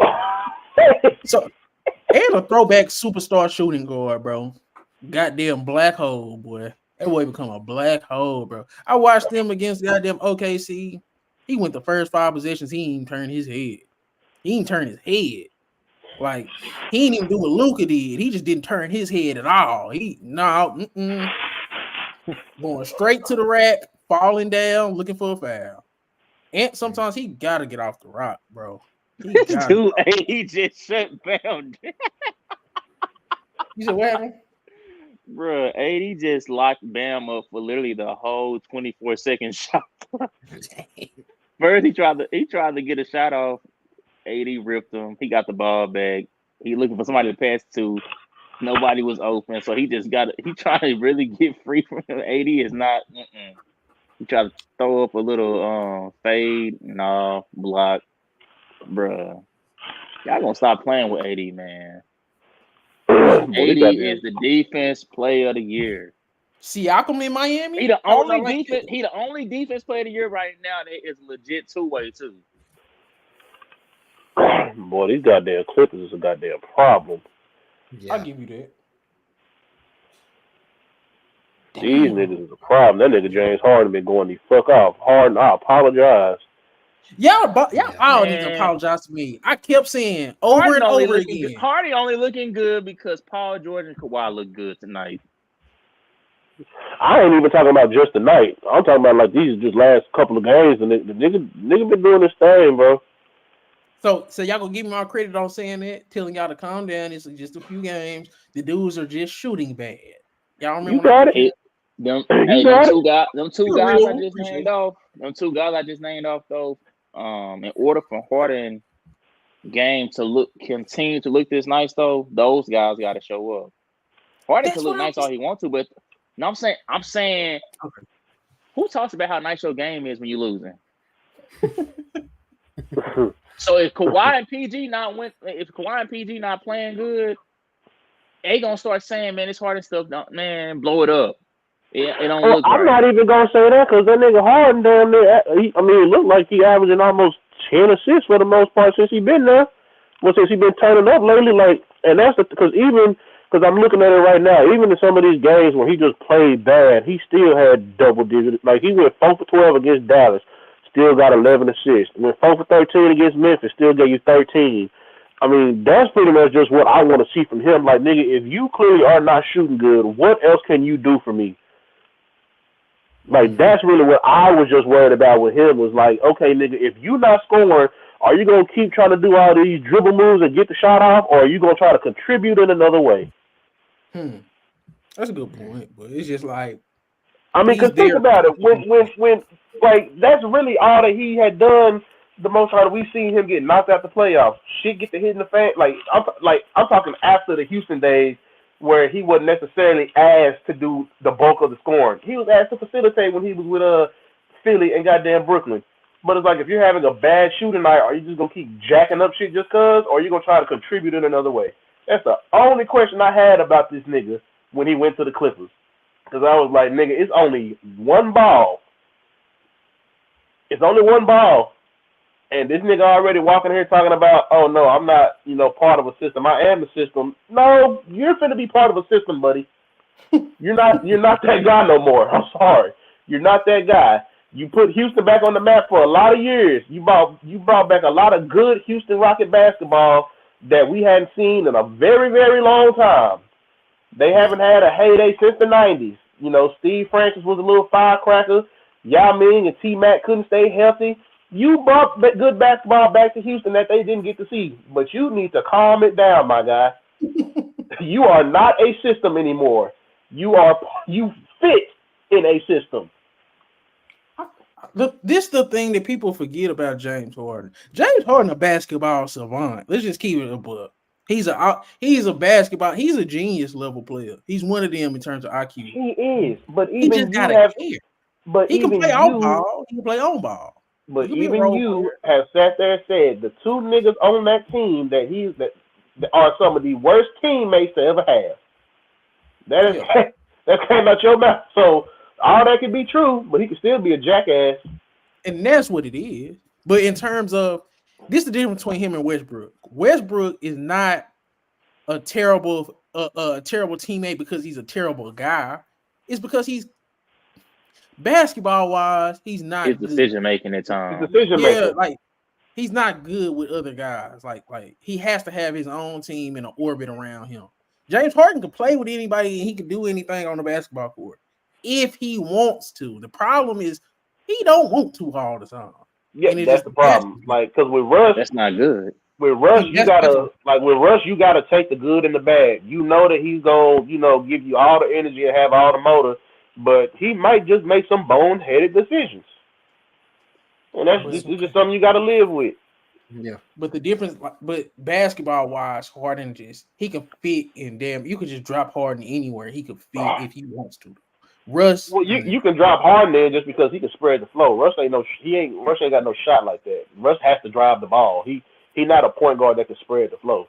Like, Russ is a point guard to where all that nigga need is he need a big he can throw a lob up to, or a goddamn 3-and-D guy he can kick it out to the corner. Speaking of Houston, did y'all see my Donovan Mitchell to Houston trade? Yeah, I remember you sending it, but I can't recall it right now. Let me see if I can pull it up. Because it just, bro, I swear if they can replace that Jalen Green spot, because he done went 5 for 15 again today.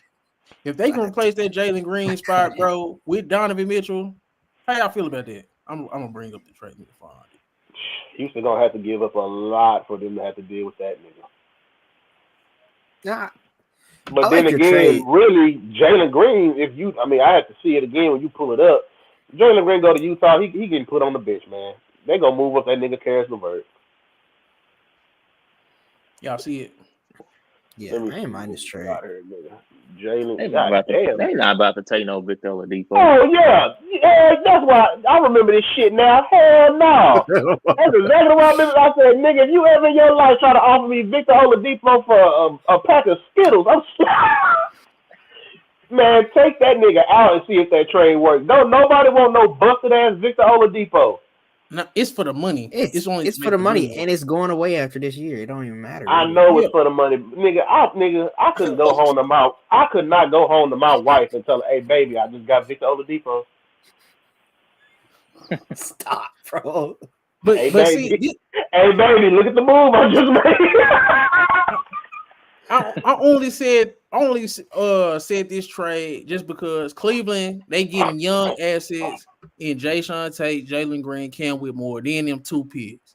And then you damn near hitting a reset because Garland's still young, Mobley's still young, and then you could eventually probably trade Jared Allen if you want to. I think Cam Whitmore has superstar potential. I really do, bro. That boy go for 20 every time I see him or hear his name. So Jason Tate, role player. Jalen Green still probably could do something, but he got 2 years on his deal, so you can see. Jalen Green is a bench player, bro. If he goes up there. Dang. I'm starting Karis LeVert over him, to be honest with you. Number 2 overall pick. Yes. I don't give a damn where you got picked up. I'm one of them. I don't give a damn where you got picked up. We done seen first and second round picks be straight ass. So if y'all was Houston, would y'all do this trade? I couldn't sleep at night knowing that I traded for Victor. I mean, it's not a bad trade. That name just makes my ass itch.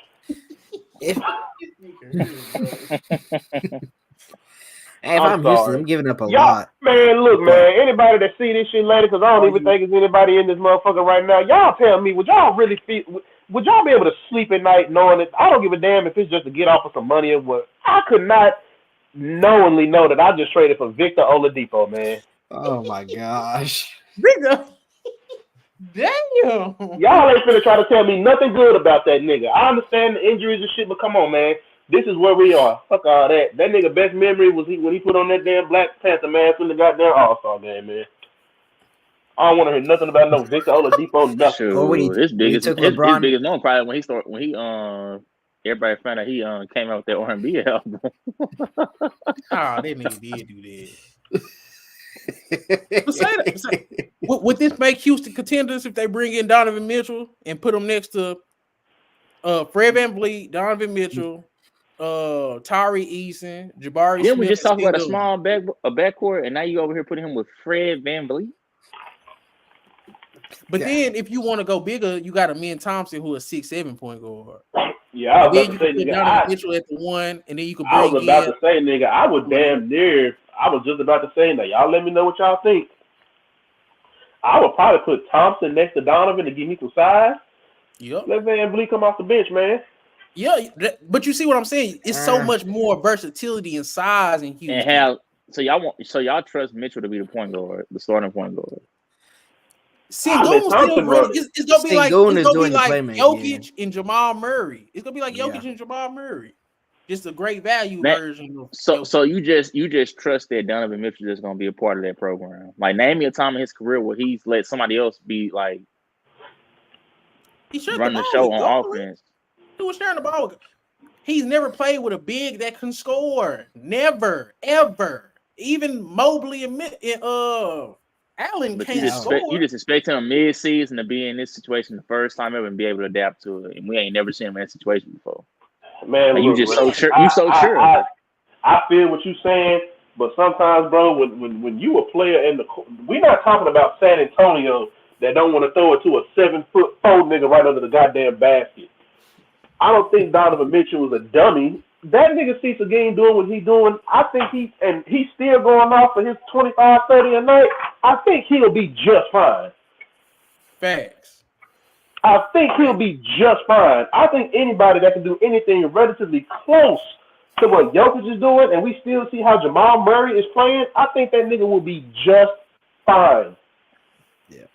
I don't think Donovan Mitchell is one of those type of players that has an ego. And then, like you said, look what he's played with. He's had no choice for the most part, except for that year where he had Mike Conley, that he's really just had a point guard that he can trust. When playoff time comes, in that unproven center, it's gonna be the first year, Ray. They gonna be landing on Mitchell. That's okay, but Ray, it's gonna be the first year. It's gonna be the first year. Let's stop this narrative right now because I don't know what Ray got going on. It's gonna be the first year of them playing together in a playoff situation. We only gonna kill them if they just look completely bad. But if they actually are good and competitive, we go forecast like, okay, if they get this piece or that piece, they definitely can be a lot better than what they were now. Like, they can get better. These are Donovan Mitchell playoff stats. And he is a playoff riser. 28 points. Y'all 5 giving him rebounds, that playoff riser. He shot 42% his first year, 32% his second year, under 45% in his fourth year, under 40% in his fifth year, and 43% his last playoff run. Why did you even bring this up? And you could see the screen before you even shared the screen. Why did you even share that? Yeah. That looks nasty. Get that off my screen. I don't want to see that. Damn. And they got out in the second round of lead. So I don't want to see that. That's nasty numbers. You only thing DJ sees is he look at the 3-point percentage. And he shot 31% the first year, 25% the second year. He shot good the next 2 years. Then 20. Man, no. This is the guy you said elevation. No. Get that on the screen. We killing Jalen Green, but look like what the he's shooting Jalen Green numbers, and that's your playoff performer right there. No, don't do that. He's not shooting no Jalen Green numbers. Don't do that. Jalen Green ain't shooting no 20% from the three. I know that. Stop it. Jalen Green is shitty. He's terrible. He is, but man, the numbers you just showed me, he looking like Jalen Green in the playoffs. Nigga, Ray disrespectful as fuck. That was crazy. That was crazy. And he get the playoff riser from that one series against Murray. I don't even think he deserves that all the way. That was playoff riser. He didn't get past it. That was the first round. How you a playoff riser, man? How you a playoff riser? You lose in the first round. Hold on now. We got to start putting this in this contest. We're not going to act like him and Murray weren't going at each other's neck in that series. Bro. They were, but one day. What other player have we ever just bigged up like this and they got out in the first round? Look, that was a sample, bro. It's like you go. That's like you go to one of them. They opening place and they handing out sample sizes. Man, okay, yeah, this tastes good, but I mean, I don't know if I order it. So we it's got a small sample. I don't know if I can eat a full plate of this. DJ, don't start. Do not start. Do not start. Donovan Mitchell knocked out 2 MVP candidates in Paul George and Russell Westbrook. These same. And then, no, y'all can't act like They can't be. They can't be bad. They can't be bad, but be all stars when you need to big up Donovan Mitchell. You didn't like him. Y'all disrespectful, bro. You didn't like him. Didn't Donovan Mitchell drop 72? Like y'all act like the dude is just garbage. I damn near take him. Man, I damn near take him over Booker at this point. Booker didn't drop 70 at a younger age too. But I'm saying I damn near rather have Donovan Mitchell than Booker. You'd rather have Donovan Mitchell than Booker right now? You smoking? Oh, I don't know what you smoking, but it ain't legal. They damn near on the same tier, bro. That's crazy. Neither one of them in the ballpark with Shea, so it don't even matter. But them shooting guard rankings real nasty right now. Jaylen Brown is ass. And we ain't gonna act like the nigga Devin Booker. We ain't seen Devin Booker carry a team by himself. This got to be the worst era of all-star guards, like shooting guards at least. They got talent, but they just Zach LaVine team is better without him, bro. It's a fact. I mean, DeMar DeRozan was always the better player, so I'm not surprised by that. It was never doing all right, but it's literally I'm saying subtraction. I'm just saying, you said it like LaVine was the definite best player on their team. He should have been, and they looking better without him. He's supposed to be. He's supposed to be. I think DeMar DeRozan deferred to him and is like, "Hey, bro, this your team. You know, I'm just here to do what I do." But of course, now that he's gone, we're not gonna also act like DeRozan ain't changed up his whole play style either, though. I don't think nobody has seen DeRozan in his career be a facilitator. He's been a scorer first, and that's about it. He got that from San Antonio learning how to pass when he was doing a couple years with Aldridge and Pop. But when he got with the Bulls, he forgot everything that he learned from Spurs. He just started back doing that since LaVine been out. Well, they didn't ask him to do it either, really. They shouldn't have to ask you to play. What? If that's in your arsenal, why do I have to ask you to do that? But when he got to the Bulls, it was Lonzo doing the facilitating, so he didn't really need to. Been going for about 2 seasons now, man. Come on, man. I'm saying when he first got there. No, I get you, Ray, but at the same time, we can also look at it as coaching. Like DJ just said, the only time that nigga did that shit was that year or two he was in San Antonio? Yeah. I mean, that ain't never really been his game. He can do it, but it's like he ain't really been in a situation, I'll say, that he's had to. But now that you guys, like I said, he got Zach LaVine that's out right now, that's mainly who the ball's gonna be in his hands, and who is that they got at point of shit, I don't even know what the fuck they got that squad. No, they got Kobe White. Kobe White. Yeah, so that's why I mean he wasn't asked to do none of that type of shit that he was asked to do in San Antonio. He was asked to go score. Put the ball in the hole. 80 the ball, man. Is that game on League Pass? ESPN.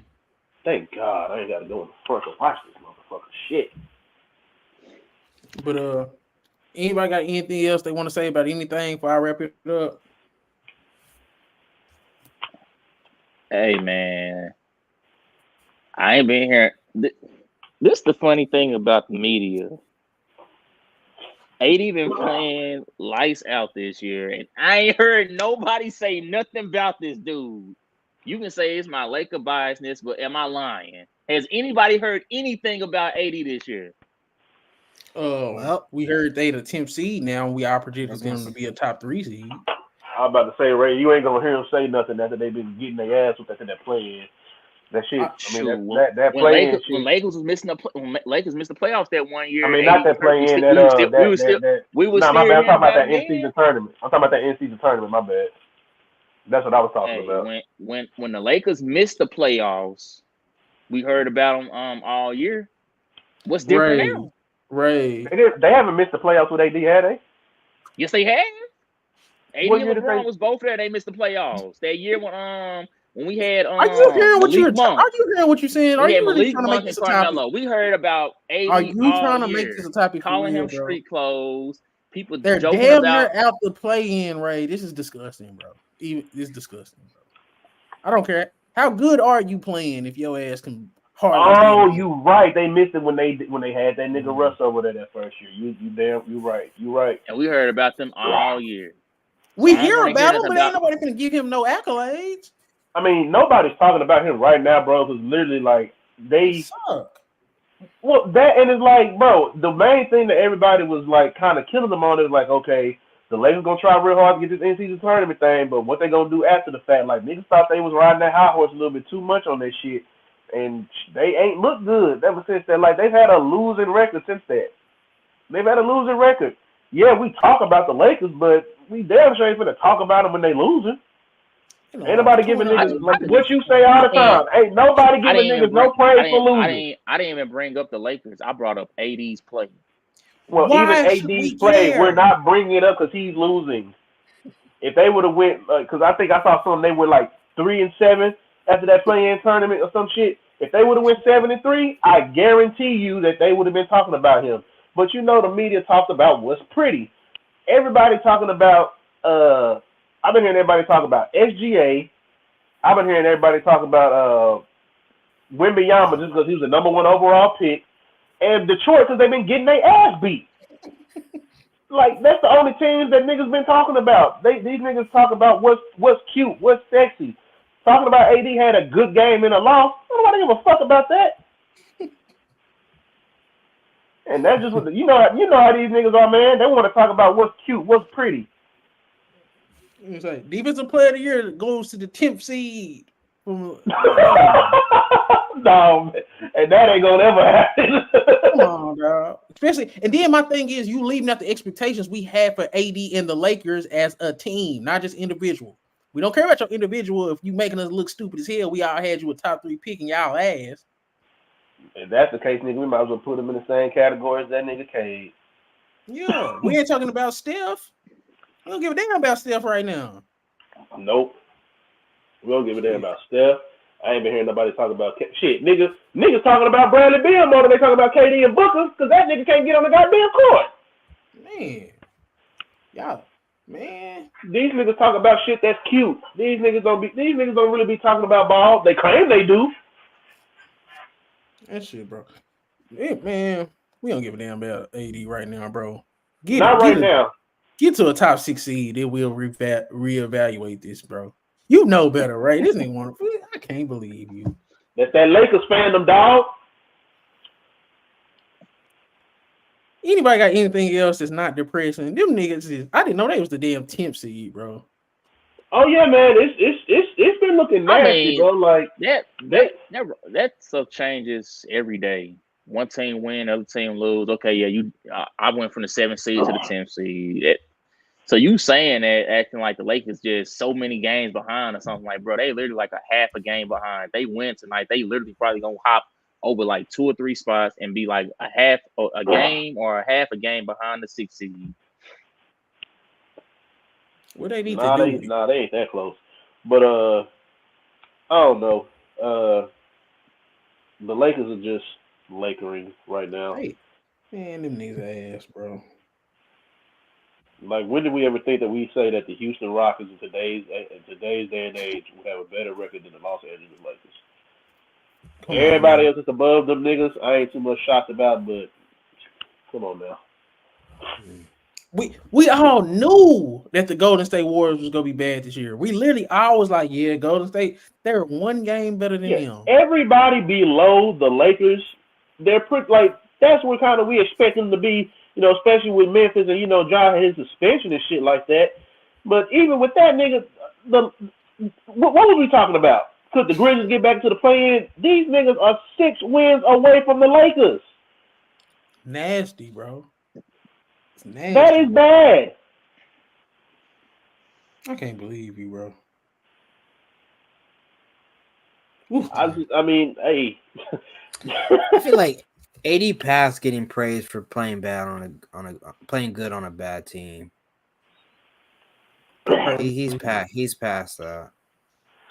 So I guess we can. This is another thing that can like lead into that. Who do the Lakers need to get? They've been talking about trying to get Lavine. I heard they try to get DeJounte Murray too. Man, blow that shit up, bro. Blow that shit up, bro. Blow that shit LeBron up. not blowing nothing up. He not blowing nothing up unless he getting a lot back.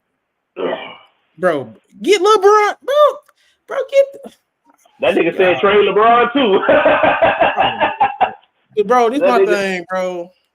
You 17 now. We got 30-something games in, bro. It's like you ain't getting back to no conference finals. You ain't.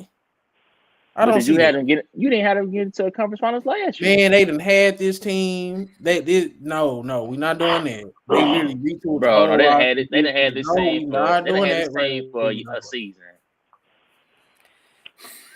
Yeah, I feel you, Ray, that they didn't have it for a full season, but I didn't really too much care for them bringing everybody back, just because a lot of times when we see that, bro, and it's like you don't like get a couple different pieces. It's like, nigga, we saw what y'all was doing towards the end of the season and in the playoffs. Like, yeah, they had some good wins, but it's like, nigga, we really know how to play y'all. Like, the Lakers' problem is they just need to get to the playoffs. That's their problem. Because when they get there, I do feel like they're a completely different team, but they struggle so much to get there. Yeah. Like, look, I mean, even look at this play-in tournament. Like, that was a somewhat playoff atmosphere, and they dominated. The end season, yeah. They just need to get to the playoffs, bro, but they make it so hard on themselves, and then they make it even harder when they got to play them extra damn games in the fucking play-in. Yeah. My thing is, bro, even Man, if they I'd be trying to get anybody. First order of business, get that nigga D-Lo the fuck up out of there, man. D-Lo got to go. D-Lo got to go. I'll listen to trades on all them niggas. I'll listen to trade on all of them. Like, even I ain't gonna stunt if the right trade come across my desk for AD, a guy that's a little bit younger. I ain't gonna stunt if a trade come up and we can get goddamn a Lauri Markkanen, who's still like 26 years old. Nick, I don't give a damn, bro. Say what I don't give a damn. You trading Lauri Markkanen for 80 right now. You would be fired. I don't give a damn. You would be fired. I don't give a damn. Lauri Markkanen is younger and shit. I don't give a damn, bro. This AD Utah, shit, right? Nope. Huh? AD can Utah, right? Yep. And I would try to use them picks that you get from trading that nigga AD to Utah, and I would try to go pick up somebody else. I wouldn't stop at just that one move. I wouldn't stop at just that one move. Yeah, I wouldn't stop at that one move. Hell no. See, y'all, bro, y'all gotta understand. No, I'm not saying you would stop at that one move. I'm saying, like, I'm not mad at you. That's a start, but that can't be your only move. Oh no, I'm saying it's time to start going towards the future. Had one All-Star year and he just automatically on the same level as AD. That's crazy. I didn't say. See, Chris, get what I'm saying. It's time to do something else. It's time not like that. You're not winning. A guy that's only a one. You're not winning now. This shit is hard to watch, bro. Keep it. Improve your roster. Don't destroy your roster. You're not gonna get better by trading. Hold on. 17 and 17 ass 10 seed roster, bro. I don't care who on it. Time out. What? You start the season with Lauri Markkanen, this team looks even worse. Duh. You talking a straight swap for? Well, yeah, because you ain't got no defense. That's why I'm saying with DJ. You talking about that's DJ playing though. DJ gonna swap out Lauri Markkanen. With a defensive and then I'm getting rid of everybody else too. LeBron, I will trade AD. I will trade AD for I would trade AD for Lauri Markkanen. Hell, you could throw the D-Lo in there for that big. They got like Walker Kessler. He pretty solid. Because I know I'm not going to get back an AD type of player when it comes to a center. But Walker Kessler is he's a decent center. You trying to keep? It sounds like you trying to keep LeBron and keep no. We're not trying to win no more. It's gonna be doomsday. But DJ, it's not gonna happen. The Lakers are stupid. They're gonna be trash. But no, DJ. I hear what you're saying, but I'm just trying to be because like we know LeBron not going nowhere.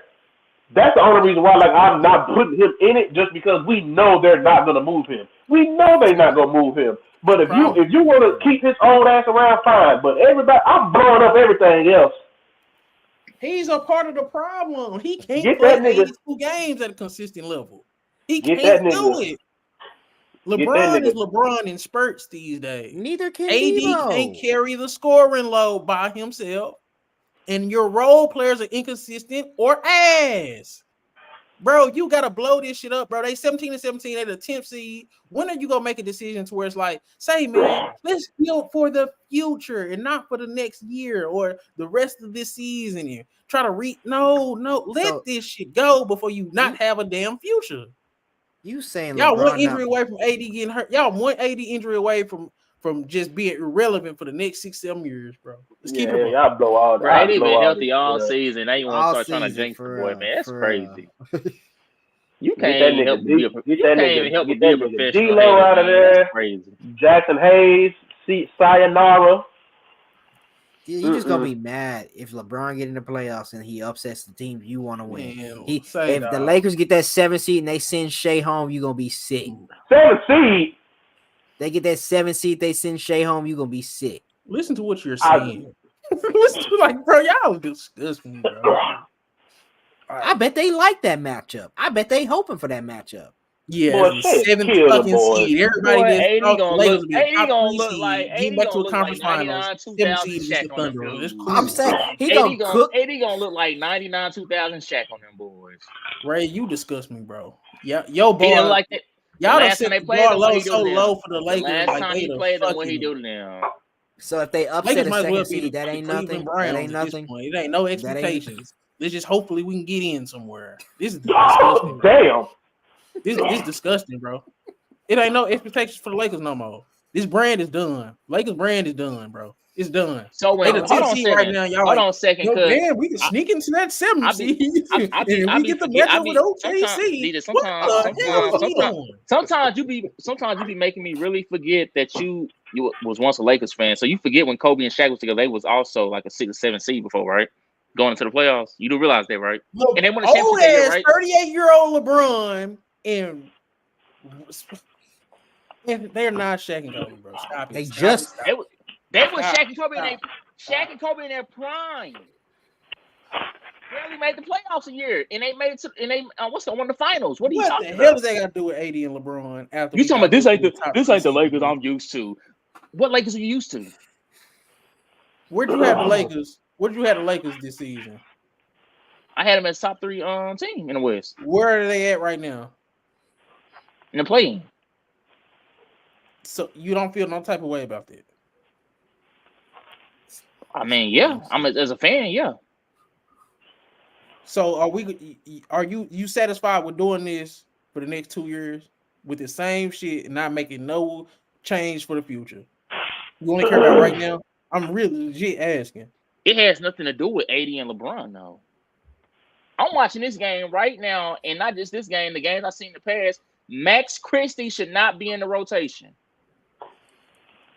We played Hood Shafino tonight. He ain't got no type of rhythm. Why is he playing? He shouldn't have been drafted over Jaime Jaquez. Nigga, Like, that was a different draft. it's people I'm seeing playing No, it wasn't. right It was now. this draft. Oh, okay.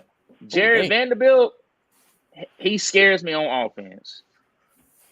They literally had a 3-on-1 situation on the fast break. LeBron passing the ball. He turned the ball over. All he had to do was lay the ball up and dunk it. He turns it over because he's trying to pass it back. It's simple things that the role players I'm looking at, I'm like, this has nothing to do with AD and LeBron. These role players' IQ sometimes just scares me. Because it's like, bro, you play NBA level basketball, but you don't think like one. Do you feel y'all a championship worthy team? Like I said, them role players we got is scary. If you don't feel like you Other than bro, Austin Reeves, that's the only one I really can depend on. so what do you feel like the Lakers should do going forward? Into thinking about the future, not just being narrow-minded, thinking about the future. They need to sit Cam Reddish and That bench can go. Start there. I'll say this. We need to start. First of all, I'm glad that Ham finally started playing Wood more over Jackson Hayes, because I don't know why we was playing Jackson Hayes in the first place. He was never good to me. Jackson Hayes But- is just an energizer bunny. He ain't really do nothing. No, he's not even that. He just run around and he's athletic. He's terrible. He's trash. He's disgusting. That's all I'm Listen, saying. Like, he's just an energizer bunny. He's doing better don't than do Christian nothing. Wood. And what does it mean about Christian What you Wood? doing better? Stop, What you stop. doing better than Christian Wood? Stop. Christian Wood ain't getting no minutes. You So a what- Christian so what's Wood he hater, doing we better? get it, but He stop getting minutes it. tonight. Jackson Hayes don't even deserve to be in that He conversation. getting minutes tonight and got more rebounds and points than Jackson Hayes got every game I've seen of him. Stop it, Chris. You nasty. Hey man, what he been doing all this time then? Just Yeah, nigga, not that getting nigga Jackson played. Hayes. Jackson Hayes Those just averages don't like 3 points a Christian Wood. game. He went Jackson there Hayes because averages he 3 and points a Darvin Ham game. liked each other. bro. Jackson He Hayes. don't like him that goddamn much. I'm sorry, bro. I don't watch. Jackson Hayes went to University of Texas. He wasn't good in college. Texas.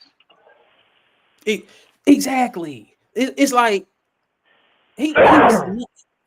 I'm sorry, bro. Jackson Hayes is watching him is just like he's terrible, bro. It's not. I'm a Texas fan. I wanted him to be good. He's bad. He damn near worse than Mo Bamba. I'd rather have Mo Bamba than Jackson Hayes. At least Mo Bamba can hit a three and can fucking No. block a shot here and there. I didn't see Mo Bamba hitting on 1-3 with the Lakers last year. He got there late and they already pretty much had their rotation and they had Yeah, guys. they ain't even The play that games he nigga. played, he did not look good. The games he played in. That's why you didn't see him play a lot. He better than Jackson Hayes. When your number is when your number He better is than called, Jackson you know, Hayes, bro. want I don't either one care of what them, you but I'm saying. I don't care saying, what you seen. He better than Jackson Hayes. bro, you I know comparing that. you comparing roadkill to a garbage can. I don't really care for neither one of them. I'm just saying. I'm just saying, bro. Y'all need to go ahead and start thinking about y'all rebuild right now before y'all don't need to be in a situation to where y'all forced into a rebuild. Y'all need to go ahead and start aiming for a So you rebuild. telling me AD can't be a part of that? AD is still young. He ain't old. AD can be a part of that. AD can definitely be a part of that. I'm gonna talk to y'all later, bro. I ain't rebuilding with no fucking AD. But you want to rebuild with Larry Marketing. I'm getting them picks for that nigga AD though. I'm getting them picks. Nigga. Hey, Because that's literally the only thing. Like, bro, they're not getting picks for no other player on that team, maybe outside of Austin Reeves. I'm not giving you no picks for no D-Lo. I'm not giving you none for Jared Vanderbilt. I'm not giving you no picks for none of them niggas, bro. AD is your best asset. And right now, if y'all are the 10th seed, and we talking about how, we worried about them not being able to play a lot of games. This 34 games? LeBron and AD done played 31 and 32 games, respectfully. Ain't like they done missed a lot of time, but they still the 10th seed? He not getting it, Chris. He not getting it, bro. Nah, bro, like, the last year was their best year to do anything, bro. When we look at these teams, they're not getting back to the Western Conference Finals this year. They're just not. It is what it is.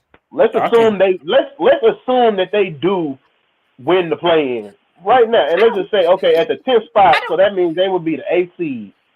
Do we really think that they is gonna beat these niggas? Do we really think they beating the Timberwolves in a 7-game series? Yeah, okay. Y'all got that much trust in I'll check in with y'all next week, man. Y'all bigging up teams that's unproven. Teams that got out y'all are proven to be round last year, and they got the same roster. The same team that they just struggled with the Lakers both times. Nigga, but we still not gonna act like that cat was gone most of the year. It's no team in the West right now that Lakers will not give a problem to. You saying that like Timberwolves is gonna run through the Lakers? They gonna struggle with them series. For one. The Timberwolves have the size to deal with AD. They have 2 niggas who are 7 foot tall. Who y'all putting on in? Who y'all putting on in for a 7-game series? Bigs have looked bad against AD alone, and AD has killed both of them. AD has shut both of them down and killed both of them at the same time. I don't want to hear anything about they got the bigs. And all that has got y'all what? 10th seed. 17 and 17, bro.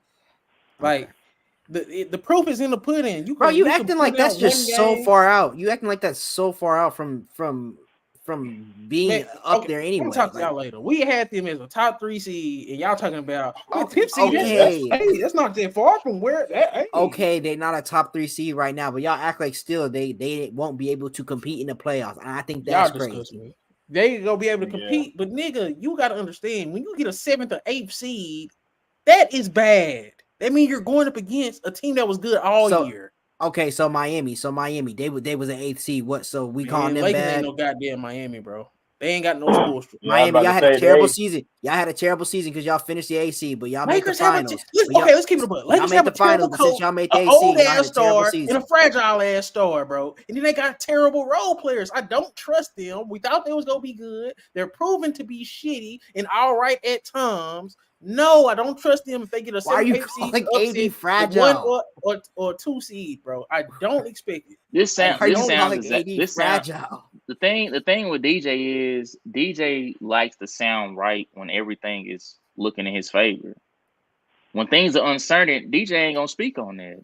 So last year when Miami was looking how they was looking, you never heard DJ once say anything about Miami until they got to the playoffs, and it's like, bro, who are these guys? I ain't never heard of these guys when they was in college.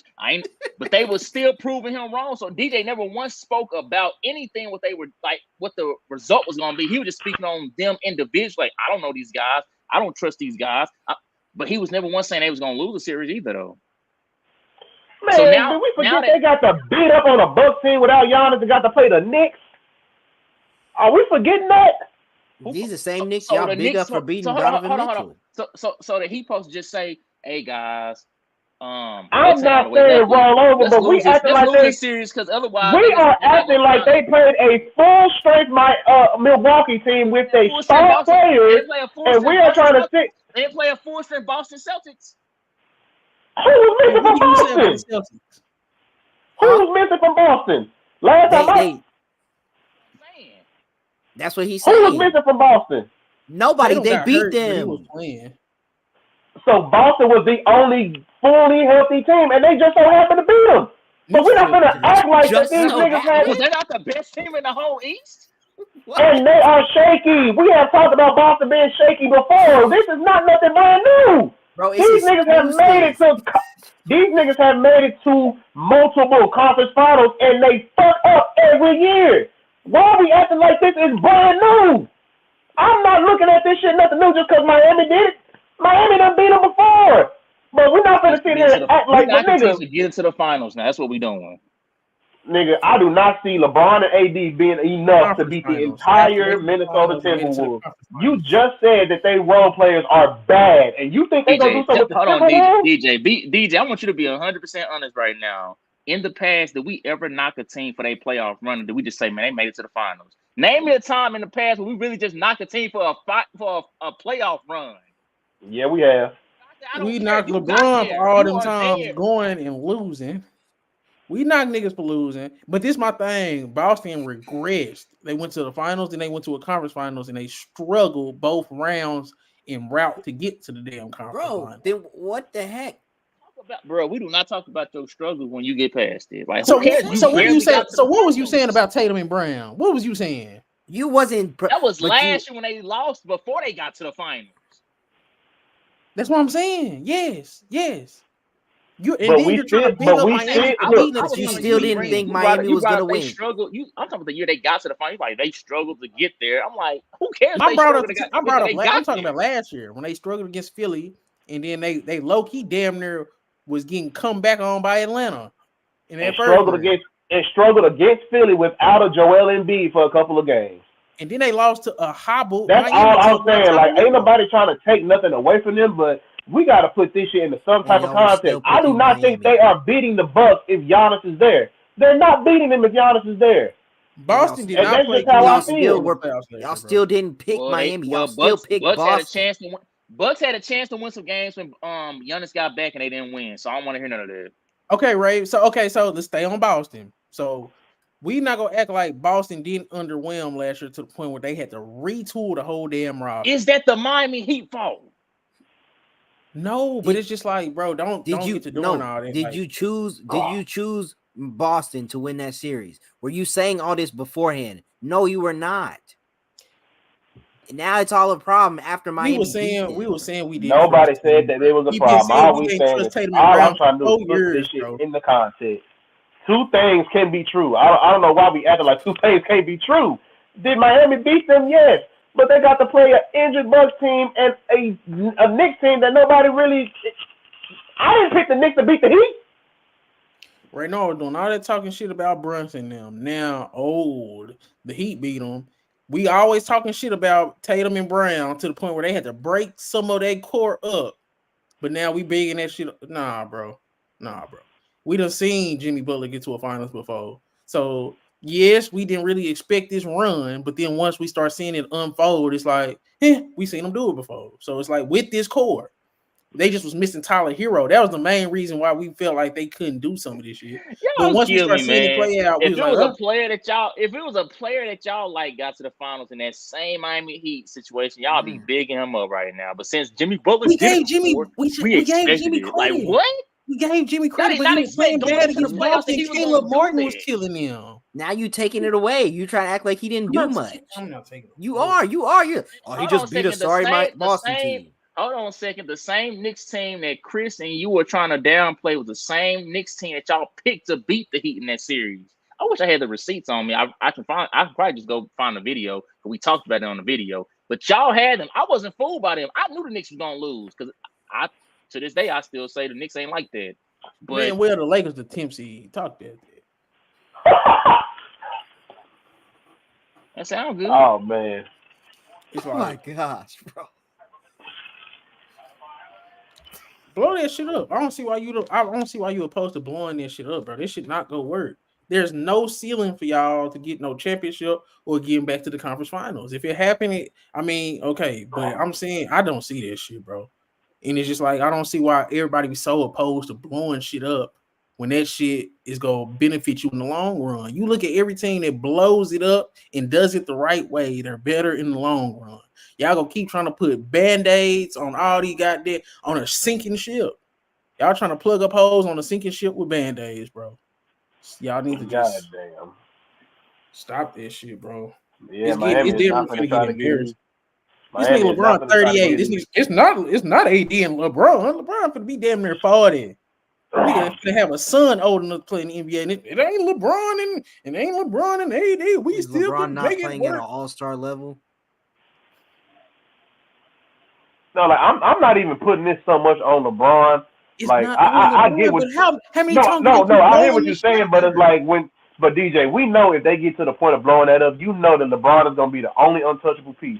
They can get rid of everybody else, but he is going to be there. That's not the point. They just paid AD, so I don't think they're gonna just get rid of him either. Shit, I'd trade that nigga in a heartbeat. Give me 3-4 first-round picks for that boy. Ray don't get how grim it's finna look. That boy gonna stop watching basketball. Well, because look, DJ, like what you have no assets. Because we've been here before. We've been here with all these draft picks, and we've been there before, and it didn't look. And it got y'all LeBron. Nigga, y'all was finna be a good rebuilding team, bro. Don't act like that shit was finna be shit. How you gonna say that? How you know? Veteran players on the team. We just had a whole bunch of young guys. Y'all would have seen who y'all would have wanted. The first year we started looking good. The first year we started looking good when LeBron and Rondo got there. Your LeBron gets hurt. Whoa. LeBron and AD because your assets, nigga. Because of what you've been doing with the draft. LeBron just signed there. This DJ don't know what he's talking about. Why? When LeBron first got there, hold on. LeBron first got there, we had all the young guys. Let me break this down, bro. You said, why did LeBron sign to the Lakers? Because he wanted to go to LA. For what? No, he just said because they had some picks. He just said he had some picks. Assets, nigga. Where else was he gonna go? Fam, that's not why. That's not why. LA was always assets because they drafted well. Exactly. And it wasn't like that first team was like everybody thought that LeBron was supposed to be the final piece on that team the first year he was there, but he wasn't. We saw that when he got hurt. Am I trying to sit here and shit on AD and say that he's not a great player? No, but they gave up a lot to get him. They gave up a lot to get him. Did they go to the finals the first year together? They saw okay. They would have got that chip the first year, and they got close last year. But these other teams in the West they have gotten better, bro. Hold on a second. Yeah, 2020, like one championship is Lakers expectations. Okay, hold on, DJ. Y'all diminish yourself to the fucking DJ. Bucks. All these teams that got so much better. How many finals appearances or West Conference finals they got to? They were rebuilding when y'all were winning. What team was rebuilding? So hard? OKC was rebuilding. Minnesota was rebuilding. What are you talking about? Who else?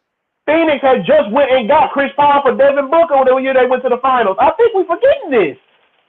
All these teams were getting better, and now Phoenix has went and got rid of. Chris Paul a draft pick? I thought he was a veteran. That ain't rebuilding. With attractive rebuilding, getting better. They drafted Devin Booker. They drafted DeAndre Ayton. They drafted Cam Johnson, bro. Drafted, getting better, made trades. All of them have done it. All of them have done it. You talking about now? You talking about now? I'm finna end this, y'all, but it's just like. No, I'm saying, how did they look until they got those veteran pieces, though? Was they getting to the playoffs? Oh, if you don't. So much for rebuilding, but they couldn't. So much for rebuilding, but they couldn't get to the playoffs with that rebuild. Hey, keep LeBron and AD, bro. Keep LeBron and AD for another 6 years. Keep trying to retool. Wait, who we talking about? They did all that rebuild and they couldn't do nothing. Who we talking about? That Phoenix Suns roster. They didn't start doing it until they went to go get them veteran pieces. Y'all, Ray's committed to building around AD and LeBron for the next 4-5 years. Keep on doing this shit, bro. Keep doing it. How you downplaying a duo that they made a finals, they made a conference finals, but now you don't believe in them? Man, hell no. Now I don't believe in it. What? I don't give a damn. These niggas only getting old. DJ is a fair weather fan. Soon when they start looking, he did the same thing with Haliburton. He was just knocking Haliburton. That Haliburton been looking good again. Man, I can't lie, man. Haliburton been looking good, man. No, I don't. I don't even want a fan like DJ on my fan base because he's just gonna be up and down. When they looking bad, he's gonna kick them when they down. But when they back up, he's gonna be the same one helping them back up. Have him over Jalen Brunson. You help them. Okay. You want to do that? You want to do that? Did you say so? Tyrese Haliburton, a top 3 guard in the NBA still. Okay, stay on that square stance. No, I'm not changing my stance. All right. I don't. And I don't like when we was talking about the top 5 point guards. You didn't mention Ja Morant. Ja Morant is the top 5 point guard. No, he's not.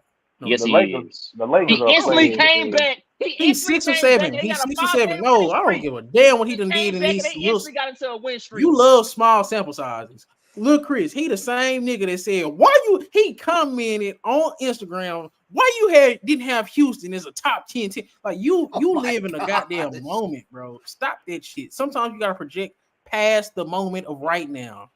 Add context to the viewers out there. Add context to the viewers out there. Never even played. DJ said through the first 10 games. You disgust me. Had one of the 10 best records in the league during that time. You not added context to why I said that. And where are they now? The 9th seed in the play-in, a little bit above the You keep bringing up something that happened in the first 10 games of the season. I told you why I left them out the top 10. The same reason I'm leaving Haliburton. Yes, it looks good right now, but you don't have a track record or a resume for me to put you right here and think you're going to sustain it. And they don't sustain it. How many teams through your first 10 games are still on that top 10?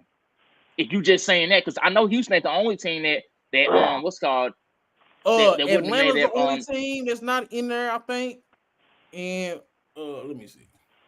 That's nasty work. You had Atlanta there. They're not even in the playoffs right now. Atlanta made the playoffs, but Atlanta had a body of work, bro. Atlanta had a body of work, and they had a star that I said that was the only reason. I said Kings twice and had beat Nuggets twice. What body of work they have better than that? They beat the Timberwolves. You gonna let me? You gonna let me say? They beat They had beat the Timberwolves and they had beat the Bucks. Houston beat Kings twice and the Nuggets twice. Man, Kings are good teams. That shit ain't shit. Like they spent the block and they came back around and they beat them again. It wasn't a fluke. You talking about they ain't better than Timberwolves or Bucks. You talking about beating Kings. At that point in time, We did not see the Timberwolves as the number one team. Bro, I ain't picking first up game, niggas like beating them in no Sacramento, playoff gonna series. look. Stop it. Beating them in the regular season is cool. It look good on your resume, but I ain't picking you to win in no 7-game series. So why are we talking about the Atlanta Hawks then over Houston? Atlanta Hawks picking just them to came off. beat the Bucks. Atlanta Hawks just came off a competitive first round against the Celtics, and they was looking good in the first 10 What is games. their record right Why now? wouldn't I say that? When we talking about records, what's their record right now? It's bad. It's bad. What's Houston record? It's bad too. Yeah, Atlanta's bad 11 too. seed, and Houston's a 9th seed. Well, it seems like one of them has a fighting chance to be in the playoffs right now. If Okay, playoffs they start both today, do. They both do. They both got a chance. They both go. if You can't. Jalen Johnson just came back. Didn't I say? Hey, nigga, hey, you gonna have to refresh your screen. I don't even know if the Lakers are 10 no more. Oh man. It still say 10.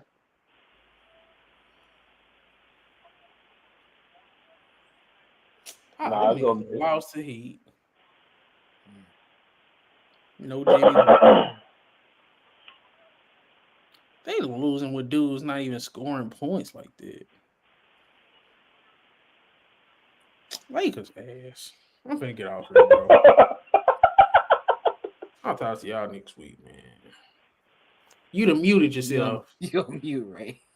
You done muted yourself. No, my AirPods. Yeah, they were telling you talking that nonsense, man. I can't believe you, bro. You'll tell me I'm saying this and that, then you'll big up the Lakers, the Rockets, and Tyrese Haliburton. And you just Mr. winning this, winning that. You just be defeating losers, bro. In my opinion. Tyrese Haliburton is literally on a 5-game right now. He's not a loser right now. That's crazy. You only say stuff like that with players. You just his NBA career, he's a loser. His NBA career, he's a loser, bro. Until he wins something. Name me the player you like other than Jokic that is a winner in your eyes. Boy, these niggas got. What do you define as a winner? What's your definition of a winner? At least some playoff success. He ain't even made it to a play-in game. He in his fourth season. So second place is winning to you. Oh my God! I'm saying. Lakers 3-8. Okay, we like it. It ain't nobody cold in the NBA. The only people that's good in the NBA, Jokic, Embiid, not Jokic, Giannis, and then the old ass niggas that's still playing. The Kawhis, the Currys, the Durant's, the LeBrons. Everybody else is ass. Everybody else is trash.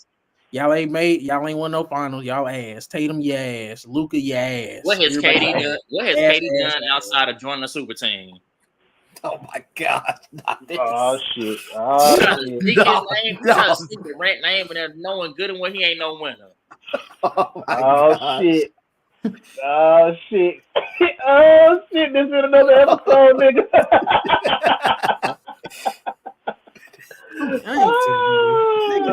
I ain't gonna do it, bro. Cause, bro, I ain't gonna do it, bro.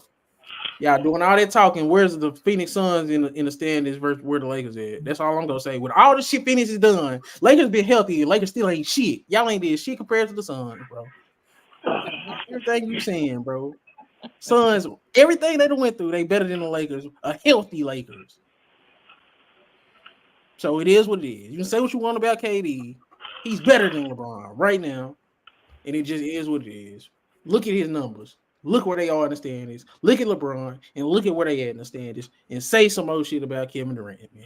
Don't mention Kevin Durant with LeBron James. Don't mention the Suns with the Lakers because the Lakers are ass. Everybody, it's just cool to hate. I fuck with you, DJ, but they just a game above them. They a game above them, and we was talking about the Suns like they shit, and we know they didn't have Bradley Beal. We know they didn't have Devin Booker. What's the Lakers' excuse? Yeah. I feel you on that. And Ray doing so it is what it is. This nigga 35. Don't act.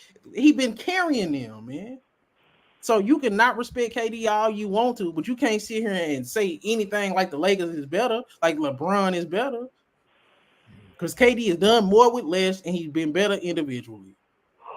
all the shit Phoenix is going through, and they're still better than the Lakers and your boy Braun. So it is what it is. But it's another episode of Hoop Stories. Put basketball proper perspective. Yeah. Oh, shout out my nigga Kawhi Leonard. My nigga done actually played most of I think all his games this year. Shout out my nigga. Man, that nigga had missed like 2 weeks. No, he ain't. I don't think he missed. No, he didn't. But that nigga had missed like, bro, he missed like the last 6-7 games. He literally missed. He played I think he only missed a couple of them. It ain't that deep. I ain't even gonna look it up. I ain't gonna start. He's missed a lot of games. Back to back just now. He just came back like the other day. Oh well, we know he had to get some type of load management in. But for 34 games, he done played 28. That's an improvement for that nigga. It is. But I'm saying 34 games, he done played 28. Hey nigga, I'll take it. Why are all these games going into overtime? I'm finna catch the overtime with the Kings in Orlando. I told y'all to slow down on Orlando. Y'all just wouldn't stop. What you mean? And I love Orlando, but shit, nigga, hell yeah, I ain't slowing down. That's my coach of the year candidate. The fuck? He still can get it. Nah, that nigga from OKC go get it. That was a good pick. Yeah. Bro, these niggas ass. Bro, Hello, the only person that got over 20 points. He got 32. Malik Monk got 31 off the bench. Boy, De'Aaron Fox is 4 for 17. Bruh, Cam Payne was guarding Haliburton and fouled him on the 3. That boy Haliburton started running to the crowd talking about no. Oh yeah, that boy Haliburton is killed him. You watching his replay? This dude is hilarious. Dang. That boy started pointing at Cam Payne saying no. And see, DJ, that's what I'm talking about right there. That's why I don't think that would be a good move for the Pacers. They just scored 142, but the Bucks still scored 130. I think if you got better personnel, you wouldn't have to play like that, though. I feel you, but like, what? I mean, I'm just like I said, unless Kyle Kuzma showing me that he can guard the best player with his size and his wingspan, that's the only way I can see that he'll be valuable. Yeah, if he chooses to do it. I was just gonna say, we just see Kyle Kuzma guard. We just see him be a role player and have to do the role player things. He just ain't been in a winning situation to where he would want to do that shit outside the Lakers. Yeah, I feel you on that. He ain't finna do that shit for the Wizards. You think Kyle Kuzma finna die from losing No, balls? hell no. No. On the Wizards hell right now? Nigga, I ain't skinning my knee up for them niggas right now either. Yeah, hell no. But if he'll do it with Haliburton and them if they can win, Rick Carlisle go demand it too. I can feel that. I think Rick Carlisle just letting them play offense only because that's their only chance. That's the only thing they got. That's the only thing they got. They got Nembhard, Jalen Smith, Aaron Neesmith. That nigga know that team is trash. Hey, Haliburton, run. Yeah. Damn, that's one thing about Rick Carlisle. That 25, 10, and 0 turnovers. That's not a bad resume. The Bucks twice, the Sixers, the Knicks. That's not a bad resume. I just don't like him. I'm done with you, bro. Close this motherfucker out. Shit, all right, man. This is Hooping Stories. Till next time, man.